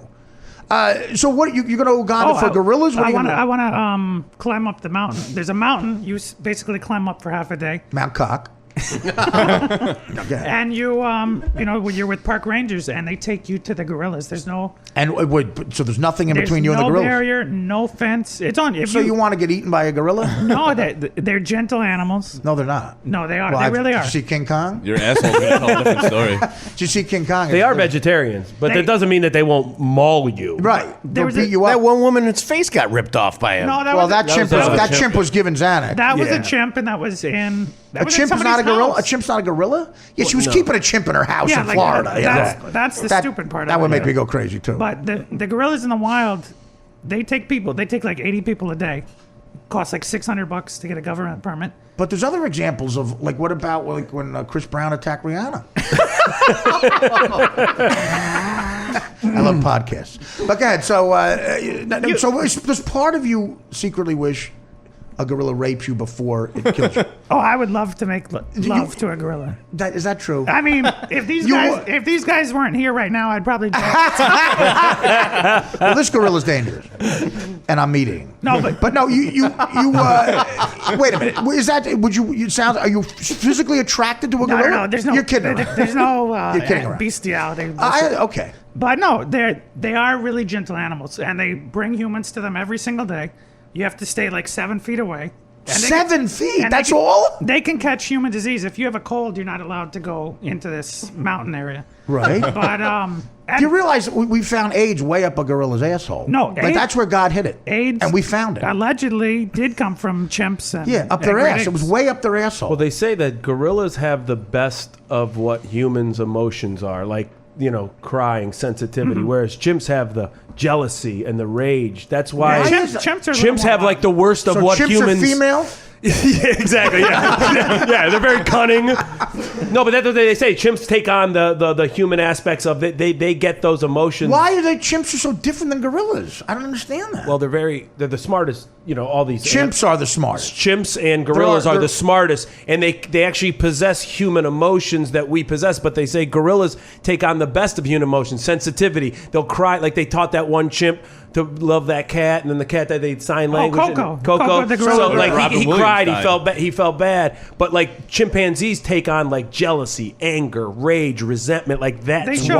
Wow. Yeah. They showed Coco the cat crying when Robin Williams died. Like, imagine what his agent was doing. He's not getting Wait a minute. Coco the cat died. Who's Coco the cat? Coco the gorilla. Why? He knew Robin Williams? He met Robin Williams. He had met like Betty White and Robin Williams. Where? A video of it. He basically is raised in this California research. He was a fan of Robin Williams? Well, they taught him sign language, so they taught him like all these things. And like he actually cried when Robin Williams died. Yeah, he cried when his cat died. He had a cat. They died. They broke him the news to him in sign language, and he was signing, crying. Did he know he could talk to that guy? That guy would talk to him as a cat. What happened? No, like I saw they had like a documentary about it. They had like a documentary about it. Like one. It was like a short clip. It wasn't a full movie. So they were showing Coco Robin Williams movies, and he would actually or she would actually watch the movies, and then Robin Williams came in to visit and was actually interacting. So through watching the movies, right. We should, you know what? Here, we got to do this, Dan. We have to show a gorilla all my movies and see if it's just about how good the movies are. Like maybe he'll hate me. Like will he hate? Like if they're bad movies, will he hate you? What if you show what if Boat Trip is his favorite movie? If a gorilla loves Beer League, will you do a sequel? I might have to. The gorilla will direct. 2 opposable thumbs up. He was sitting on that one. No, wait. Go back to you love gorillas. So how much do you love them? What are you going to do when you're 7 feet from a gorilla? I mean, basically, people just go there and photograph. You're going to do that? You get these amazing, like I hate selfies. I hate people who post selfies. Right. But imagine a photo of like me with a gorilla right behind me, this close. Like it's pretty neat. Okay. In Thailand. You, I mean. When I went to Thailand last year, I got to ride an elephant. Right. And then once the ride's over, you get in the pool with it, you bathe it. Like you washed an elephant. Yeah, you pretty much do things. Wow. I played soccer against an elephant. You did. That's the most sports I've done in my life. Played soccer. Now let me ask you something. If Diane Fossey walked into this room, would you get nervous? Yeah, because she's dead. But I would be nervous. He's gay. Mike. He's gay. Is she the Gorillas in the Mist woman? Yeah. Yes. Yeah. She did Sigourney Weaver. Played her in that movie, right. First of all, you getting like that around anybody at this age is odd. Honestly. I mean, It was 10 years ago, 15 years ago. Okay. So you figure now you'd be okay. You met Michael Jordan, Dan. Yeah, Michael. I would get like that with Reggie, but that's only because he watched his home runs. But would you really though? Well, maybe not. But I would. I would go like, oh my God, Reggie's like, but he's still, in the same room. At this age, still Reggie doesn't fix your hotels.com issue. No, exactly. In between, you have adult issues now that you don't care about. In between the stadium, no. This is where you're wrong because between the stadium in Paris, and the hotel where you were going to meet Springsteen, you were nervous, and you told me to keep Barry Sobel away from you. That any human being would say that. I was nervous, but when I got in the room with Springsteen, I didn't run out. I didn't run out sweating. Well, I talked to him. I talked to the guy. Yeah. We had a nice talk. We talked, and it was nice. If Rick Steves walked in here, I would be able to talk to him now. I don't think so. I think so. In the bedroom, maybe. Is there anybody besides Bruce that? No, I mean, there's no one in the world who I would run out scared of. I didn't run out. I just didn't have anything to say, and I just kind of. What'd you do? You didn't run. You sort of saunter. I just kind of. You got to see Dan run, by the way. He looks like, it's the most effeminate run. He looks like Emma Stone. It's such an effeminate run. Because Dan does everything by the book. Me and Dan could not be more different. Like, I don't care about rules. I'm a typical New Yorker. Like, when the light's going to turn red, I just walk, like I walk all the time. Dan runs with a little knapsack that he has. And when he passes me, it looks like a chick selling brownies. It's unbelievable. Let me ask Dan one question because go ahead. We keep going back to this Rick Steves. It's hard to get out of that. Yeah. Did you click on the link when it said Justin Bieber dick pictures released? No. When the paparazzi. No. You never clicked on the link. He doesn't care about Justin Bieber. No. If it was Rick Steves' naked pictures released, would you have clicked on it? No.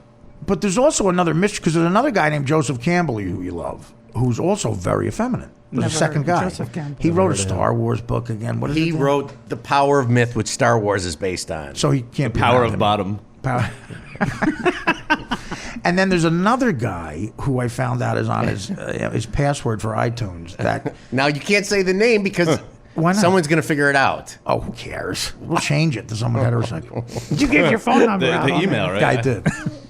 All right, well, forget about the Rick Steves thing. We'll go back to Mike loving gorillas, which wasn't as fascinating as Rick Steves. Somehow that's weirder or less weird. It's less weird than Dan. I'm talking about it than Disney World alone on Gay Week. Yeah, that's more weird, the gorillas thing. Yeah, I mean, if you're at Disney World Gay Week and you're gay, it's nothing weird about it at all. Yeah, I mean, because you were gay at Gay Day. True. I was laughing because I thought you weren't gay and you happened to be there on Gay Day. Wait, so that really wasn't a coincidence? No. Of course not. Now we find out he's gay. I tried to explain this 1,000 times on the air, but somehow with all what the happened? jokes... Yeah. It's hard with Fred playing sound effects. Exactly. I went not knowing when Gay Week is, I left Orlando the day it started. Oh, okay. So there was a bit of a coincidence. It was good timing for the comedy aspect. Right. I would absolutely. But I really was not there for Gay Week. If people are interested in what the clip where he tells me this is not where we had an argument. But this is where Mike first started to hate my guts because he was gay, and I don't blame him for hating my guts. I laugh harder than a human being could laugh on the Stern Show, and that's why people like it. I'm hitting the wall. Yeah, I was. I couldn't stop laughing. It just hit me right. But my world came apart when I heard the Rick Steves Dan thing. To me, I've lost sleep over it. It's the most fascinating thing ever. It just is. Now I want to go home and watch. I hope he's on Netflix. Oh, he's all over the place. He's on all the time. I see him now that I know the name. It's on all the time. I never heard of him before this, and then now I see all this, like on PBS. I see his show on the internet. Right. I see all this stuff with him. On the guide, they put it in lavender. You could see it. And whenever I go out here, Dan is always watching The Devil Wears Prada too.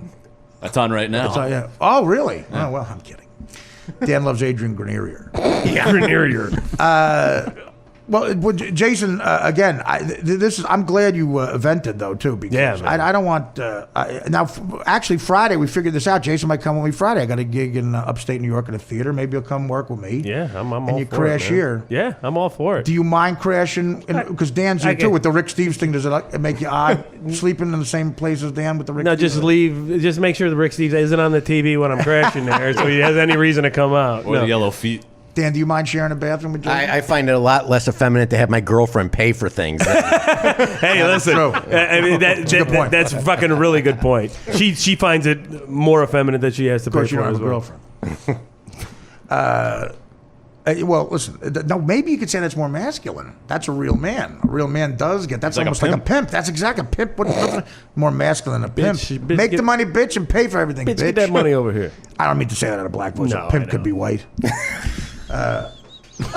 What do you think of the political correctness of commercials? I was talking about this last night. The only place I've seen in the last 30 years I've seen a white man rob a house is in a commercial for a burglar alarm company. It's always like a black family, a very proper black family with white features, and a $2.3 million house in the suburbs. The guy's like an engineer or something for Ciba-Geigy, and a white guy who looks like a 1930s Irish thief. You know, he's like, "Where do you keep your silverware? Hey, where do you keep them? Where's your dough? Where's your dough?" And then the black man goes, "I'm calling the police, honey." Hilarious. RZA from the Wu-Tang Clan. That's RZA. See, I didn't know that was RZA. I've seen him in a lot of movies. And did you know that was RZA from the Wu-Tang Clan? He looks a lot different now. Yeah, he's like RZA used to have like all like the crazy braids and shit back. Right, in the right day. when he was in the Wu-Tang Clan. Yeah. Do you know? Are you a rap fan, Mike? No, not really. Yeah. Well, you're 40, so you're not from that. You look young, by the way. You look very young. No, like when I was in middle school or high school, the Beastie Boys were big, and is that rap back then? Of course, it's rap. Yeah, it's hip hop. That's what they call it. Sure, that was all the legendary rap huge stuff. Wu-Tang fan. Are you? Yeah. I mean, I don't like rap, but I also don't like guns. Oh, well, then they're the same thing. Yeah. Who wants a rapper with no guns? But what do you like about Wu-Tang Clan? Would you consider yourself a wigger? Were you a wigger ever, Rod? You look like a wigger in high school. Yeah, maybe. you were a wigger in high school. I wouldn't say I was a full-on wigger. Like I didn't do. Would like, you say I dope? go like, yo, man. Like if your friend said, "Let's go to the party," and you would say, "Is it going to be dope?" Would you say stuff like that? No, I'd probably be like tight. Tight? What does that mean? I don't know. When your cock's in your friend's ass, you go tight. So there's definitely another gay person in this. Tight. It's actually a wire. Let's. This is a big story. Two people were stabbed early Saturday morning at rapper, producer, and Wu-Tang Clan founding member RZA's Millstone, New Jersey home. Where is that? That's down by Philly. Where's Millstone? I did a gig there once. RZA himself apparently wasn't home. That's a very black thing, where there's full-on parties and you're not home. Yeah. Like you read a lot of these stories, there's only black celebrities where there's a huge party and they're not there. I just watched a Kareem Abdul-Jabbar's documentary, and there was a couple people killed at his house in the 70s. He wasn't home. He was on a road trip. He wasn't. There was like 20 people at his house. He wasn't even there. Yeah, parties start and you're not there. Yeah, two people were stabbed at a massive party. RZA not there. If there's ever a party at my house and it gets fun and crazy enough for people to get stabbed, I'd like to be there. Yeah. That sounds like a fun fucking party. Well, listen, I wish RZA the best. I do like his work. I've seen him. He acts in a lot of white movies. Like he's in Funny People. He does scenes with Seth Rogen and Funny People, and he's very Californication he was in too. What does he do in that? He was like a rap producer. He went, Oh, okay. Well, that makes sense. Did a bunch of sketches for Chappelle's show back in the day too. I think he did like. He did? Yeah, he did like a handful. They did some. Oh, the racial draft. The racial draft, and a couple other ones he was in. Yeah. Oh, all right. Well, it was 1:18 a.m. Saturday, and they were filming a burglar alarm commercial. Got out of hand.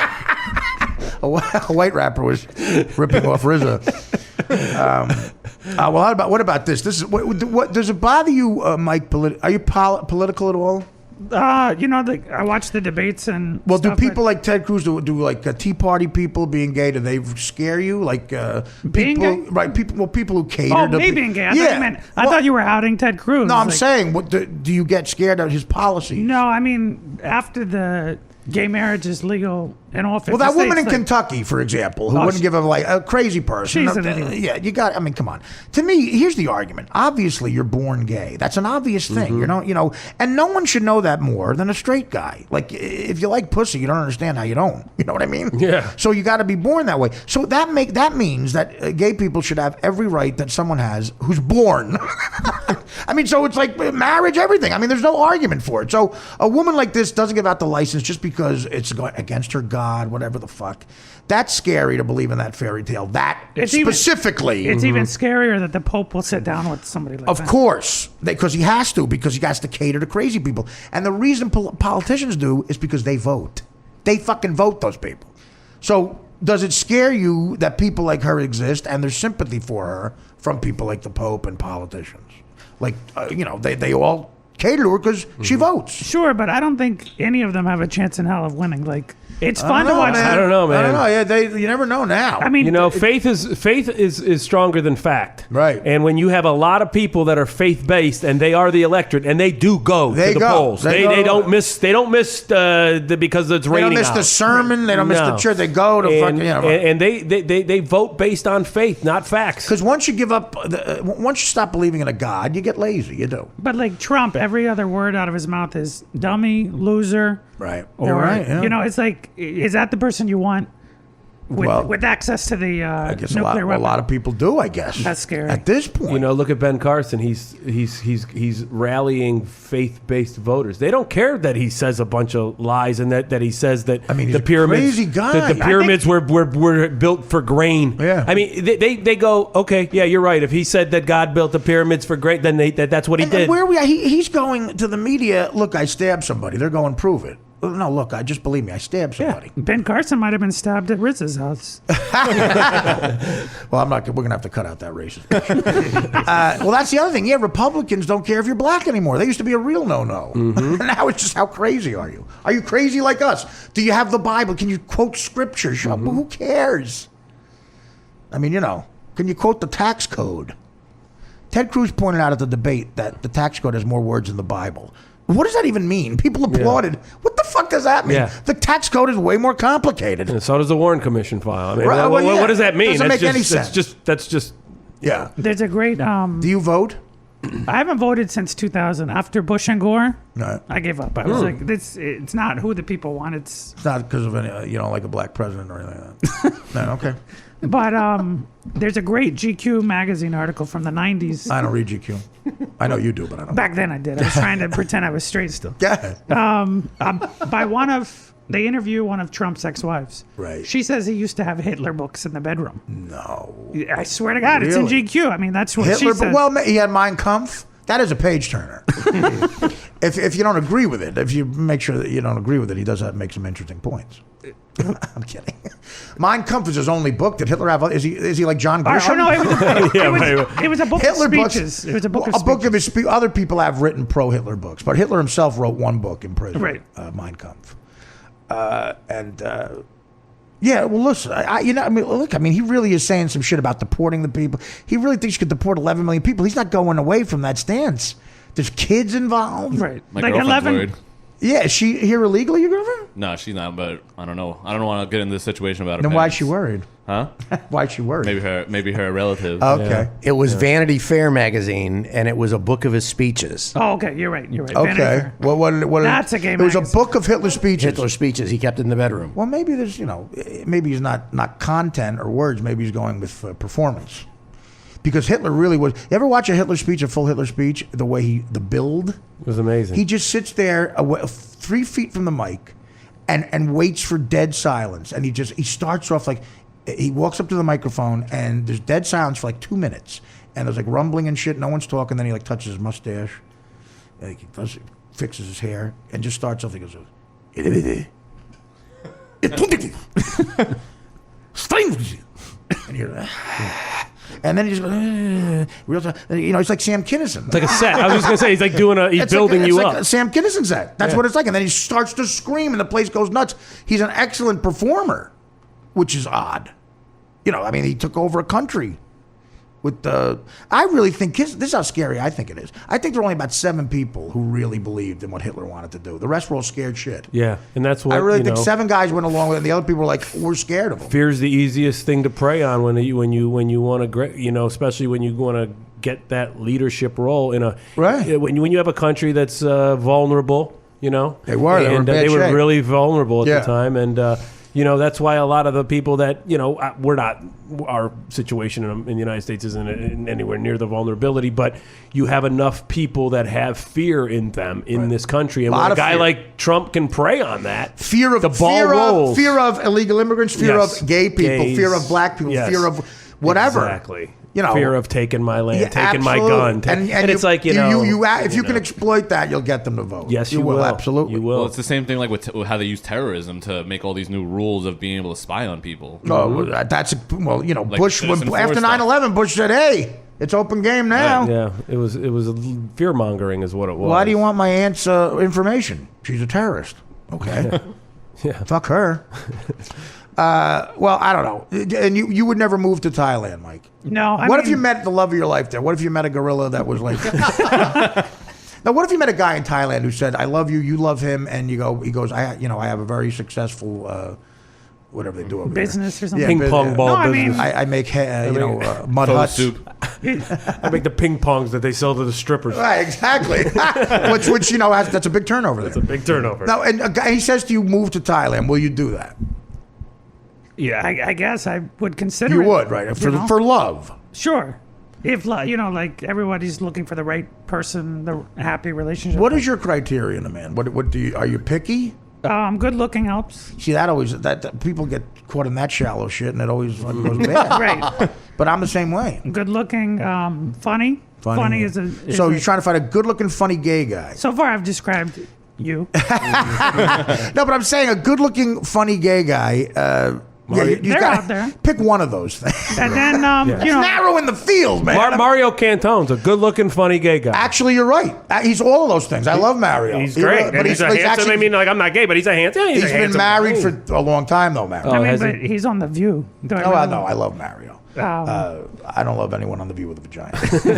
But no, Mario has been married a long time. Makes sense. Okay. Yeah, someone found Mario, which is a catch in the game. He's married to a black guy, I think. He absolutely is. It's sad that I know that, but it's basically his Italian father basically killed himself in 1978. No, he was actually his funniest bits, Mario, about growing up in an Italian sort of mobbed up family in the Wait, Mario Cantone is gay? Him and Rick Steve. Yeah, so, well, listen, I mean, the funny thing, absolutely. See, that's the thing where men are different. Like, I'd love to I would date a good-looking girl. I don't care if she's funny or not. No, I like people that... I'll tell her she's funny as a lie. I try to surround... Do that every day. Yeah, you're hilarious. Yeah. I try to surround myself with people that make me laugh. Well, okay. Because as you were describing all this politics bullshit, there's so much misery in the world. You're right. Well, that's the great thing about being a comedian. The people you go to work when you're there, it's all funny people. It is fun to talk to. They can be assholes, they can be backstabbing, but at least they're funny. Yeah. You know? I don't know. I just hope you find that. I do. You know, like, I wanted to ask you earlier in the show about somebody you brought up many times on the show, Shia LaBeouf. Shia LaBeouf. He's downtown. You see this as a piece of art.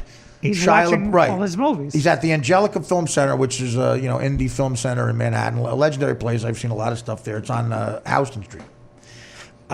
It's on Houston near West Broadway, on the corner. And Shia LaBeouf, I pitched this to them. He goes, I want to sit in your theater and watch every movie I've ever done on a loop. For how long? 24 hours? 3 days. 3 straight days. 3 straight days. He's going to watch all Shia LaBeouf movies. And why are we supposed to care about that? Well, because it's a piece of art. Like he's filming himself doing this. Yeah, it's on. He's filming it's on himself a webcast. watching all his movies.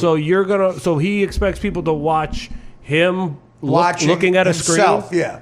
And just they're doing reacting. it. I don't know how many people are doing it online, but people are showing up at the theater. Like I was be reading with articles. him? Yeah, to watch with them. Right. Maybe that's what it's about. He wants to see people showing up and their reaction. But think of the money they're losing only showing Shia LaBeouf movies. Yeah, I mean, that's just strange. Pauly Shore's doing a similar thing in L.A. with all his movies. What is that? Well, I hope there's more to the art piece. Maybe there's just a piece of it. But supposedly this is what he's doing now. I don't know. He's losing his mind. He got arrested on Broadway. No, he seems to be really crazy, Shia LaBeouf. I think he is a little bit. He has a little bit of a. Well, I know someone told him of that. I mentioned his name, and he was a fan of the show. He is. When Wall Street 2 came out, right? That was when Michael Douglas had the cancer. Mm-hmm. I say the cancer. Right, the cancer. There he is. There's a shot of Shia LaBeouf. This is live. That's right now. That's happening right now. He's just sitting there. He was falling asleep yesterday. Look at the kid behind him. Like what? So wait, if a kid ever decided to shoot people in the theater, worry about right now. Now that would be art. But you'd only kill 3 people. I talked to him on the Wall Street. You did, right? On Wall Street 2 red carpet. On the red carpet. Since they couldn't have Michael Douglas stop, they promised all the media Shia as if that was. We got it. Thank you. The big get. And what'd you talk to him about? No, his publicist didn't want to let me speak to him. I said I'm with the Howard Stern show. She goes, I'm sorry, we can't. I said, I just waited here 2 hours. They promised Shia to everybody. And she goes, if you say anything offensive, I'll kick you out. I'll have you kicked out. God. So then when he hears my voice, he's like, I know who you are. Oh, no kidding. I listen to you guys every day. I miss Artie. That's right. Yeah, someone told me he did that. Yeah. That's nice. He loves you. And I guess he is great. And he listens to the show, but so that's the thing where I guess he's a kid. I mean, I hope he's not losing it. Maybe he isn't. I don't know. He does seem to be losing it. But Joaquin Phoenix seemed to be losing it, and then he wasn't losing it. I don't know.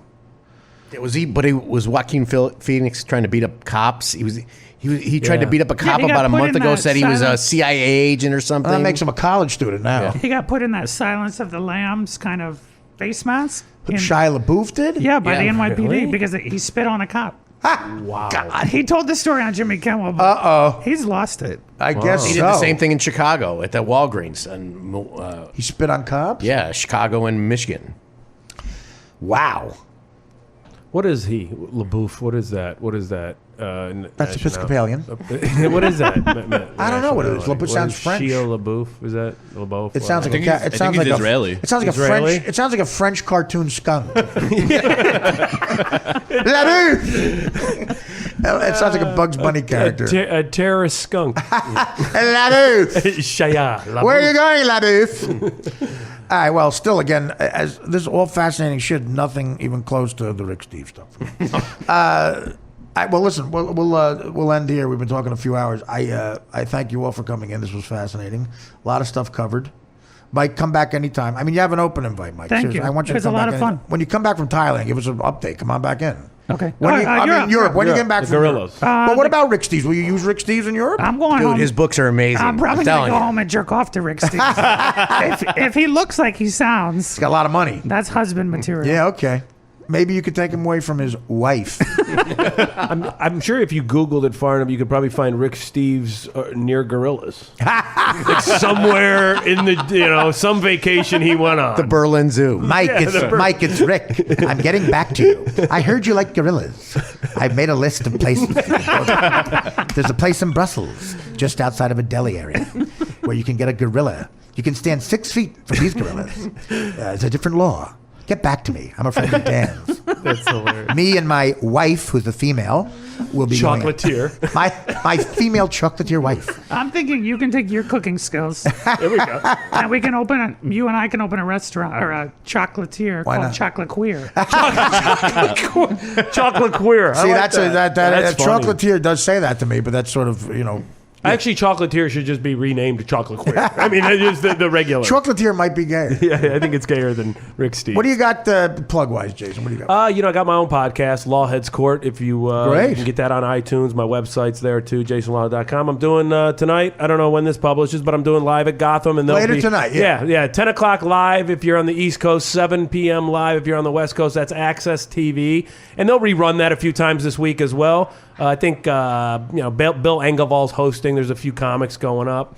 I have a big show again where we have a little history. I'm from Lorain, Ohio. Oh, in that theater in Lorain? Yeah, Okay. Lorain Palace, December 26th. If you're in Northeast Ohio listening, tickets are on sale, LorainPalace.org, and they're like $15 and $20. It's a beautiful theater, so I'll be headlining that the day after Christmas. And man, just kind of. That's about it. Making just grinding. Just grinding. Friday night, Jason might be with me at the theater gig. So look for that. Yeah, man. Right? I hope good. that happens. Thanks for having me. I love you, Artie. Jason. I love you too. man. Anytime. Thanks for always having me. Rod, again, that phone call is unbelievable, man. I'm really happy you Best enjoyed it. work. That is your best Thank you. work. And that's saying a lot. I love you. Best to your girlfriend. You know, Dan, why don't we end the show with playing that one more time? Because we were laughing. Let's play it one At Rod time. from Bayside. Yeah, let's play it one time. The Snuggles call. Just not without us laughing in the background. Just clean so the people could hear it as we go out. And another fun week of podcast, guys. We'll see you next week on a Monday. Later. I don't want to take that's your last one. Hello, pet sitter. This is Paul speaking. Hi, Paul. How are you? I'm good. How are you? Who am I speaking with?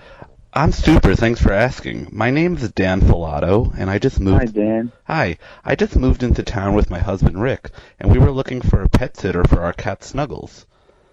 Awesome. How much do you charge per hour for your services? $20 an hour. Depending on the details, we could do more or less. Oh well, $20 doesn't sound too expensive. Now, if I hire you, there's a special service I would need you to provide, and I'd be willing to pay a little extra if you could accommodate us. Well, that depends on the special service, but I'd be open to. Hopefully, I can help you out. Well, myself and my husband adopted a young man with Asperger's syndrome named Michael, and he believes our pet cat Snuggles can talk. So our old pet sitter would actually pretend to be Snuggles on the phone and talk to Michael because it helped him at school with his outbursts. Okay. I don't really know how cats talk. I'm sort of uncomfortable, but I'll give it a try. Well, it's not too hard. You just talk like a person. He believes that a cat talks like a person. So let me just put him on the phone, and you'll be willing to try that? You want me to talk to him now? Yeah. Just to give it a shot. This way, because once we get this out of the way, then we could hire you. Okay. I'll give it a try. Okay, Michael, sweetie, pick up the phone. Hey, Snuggles. Hey, Michael. Hi, baby. How are you, baby? I'm good. Just walking the catwalk. I miss you. I miss you too, pal. You're a good big boy. You're gonna get a scratchy toy. Yay! You're gonna get a big scratchy toy. Yay, scratchy toy. I love you, Snuggies. I love you too, Mike. Niggas are stupid and violent. What? Niggas are stupid and violent. That's not nice, Michael. That's not even true. And Snuggles doesn't like that stuff. Niggas are stupid and violent. This is not true of white people. This is not true, period. Fuck this.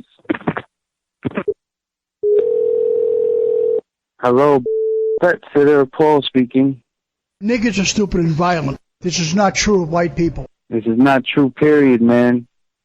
I don't know who's telling you this, but that's wrong, kid. I have a huge nutsack. I highly doubt it. You should go play with that. Don't fucking call me back, you little racist retard. I'm a fucking fag. James is calling from Montclair. James, you're on the Fan of New York City. What's happening? Shmoo. James. How's it going, brother? James, I can't wait. I can't wait, too. It's been a great week for me. I just got back from Europe. I met my idol there. Yeah, Europe? What? I'm talking to somebody who has money. Yeah, pretty much. Europe. I met my idol, Rick Steves, from PBS. Okay. He's like the travel guru there. I was in Vatican City, and I go into the bathroom, and there is Rick Steves giving Dan Filato a Roman soldier helmet. Okay, see, I knew. Well, I was hoping he was going to have a punchline that we could have heard and kind of chuckled at and said, "Hey, pretty interesting, pretty creative, pretty clever." But that really came out of like something Russell would say. It's not what I would say.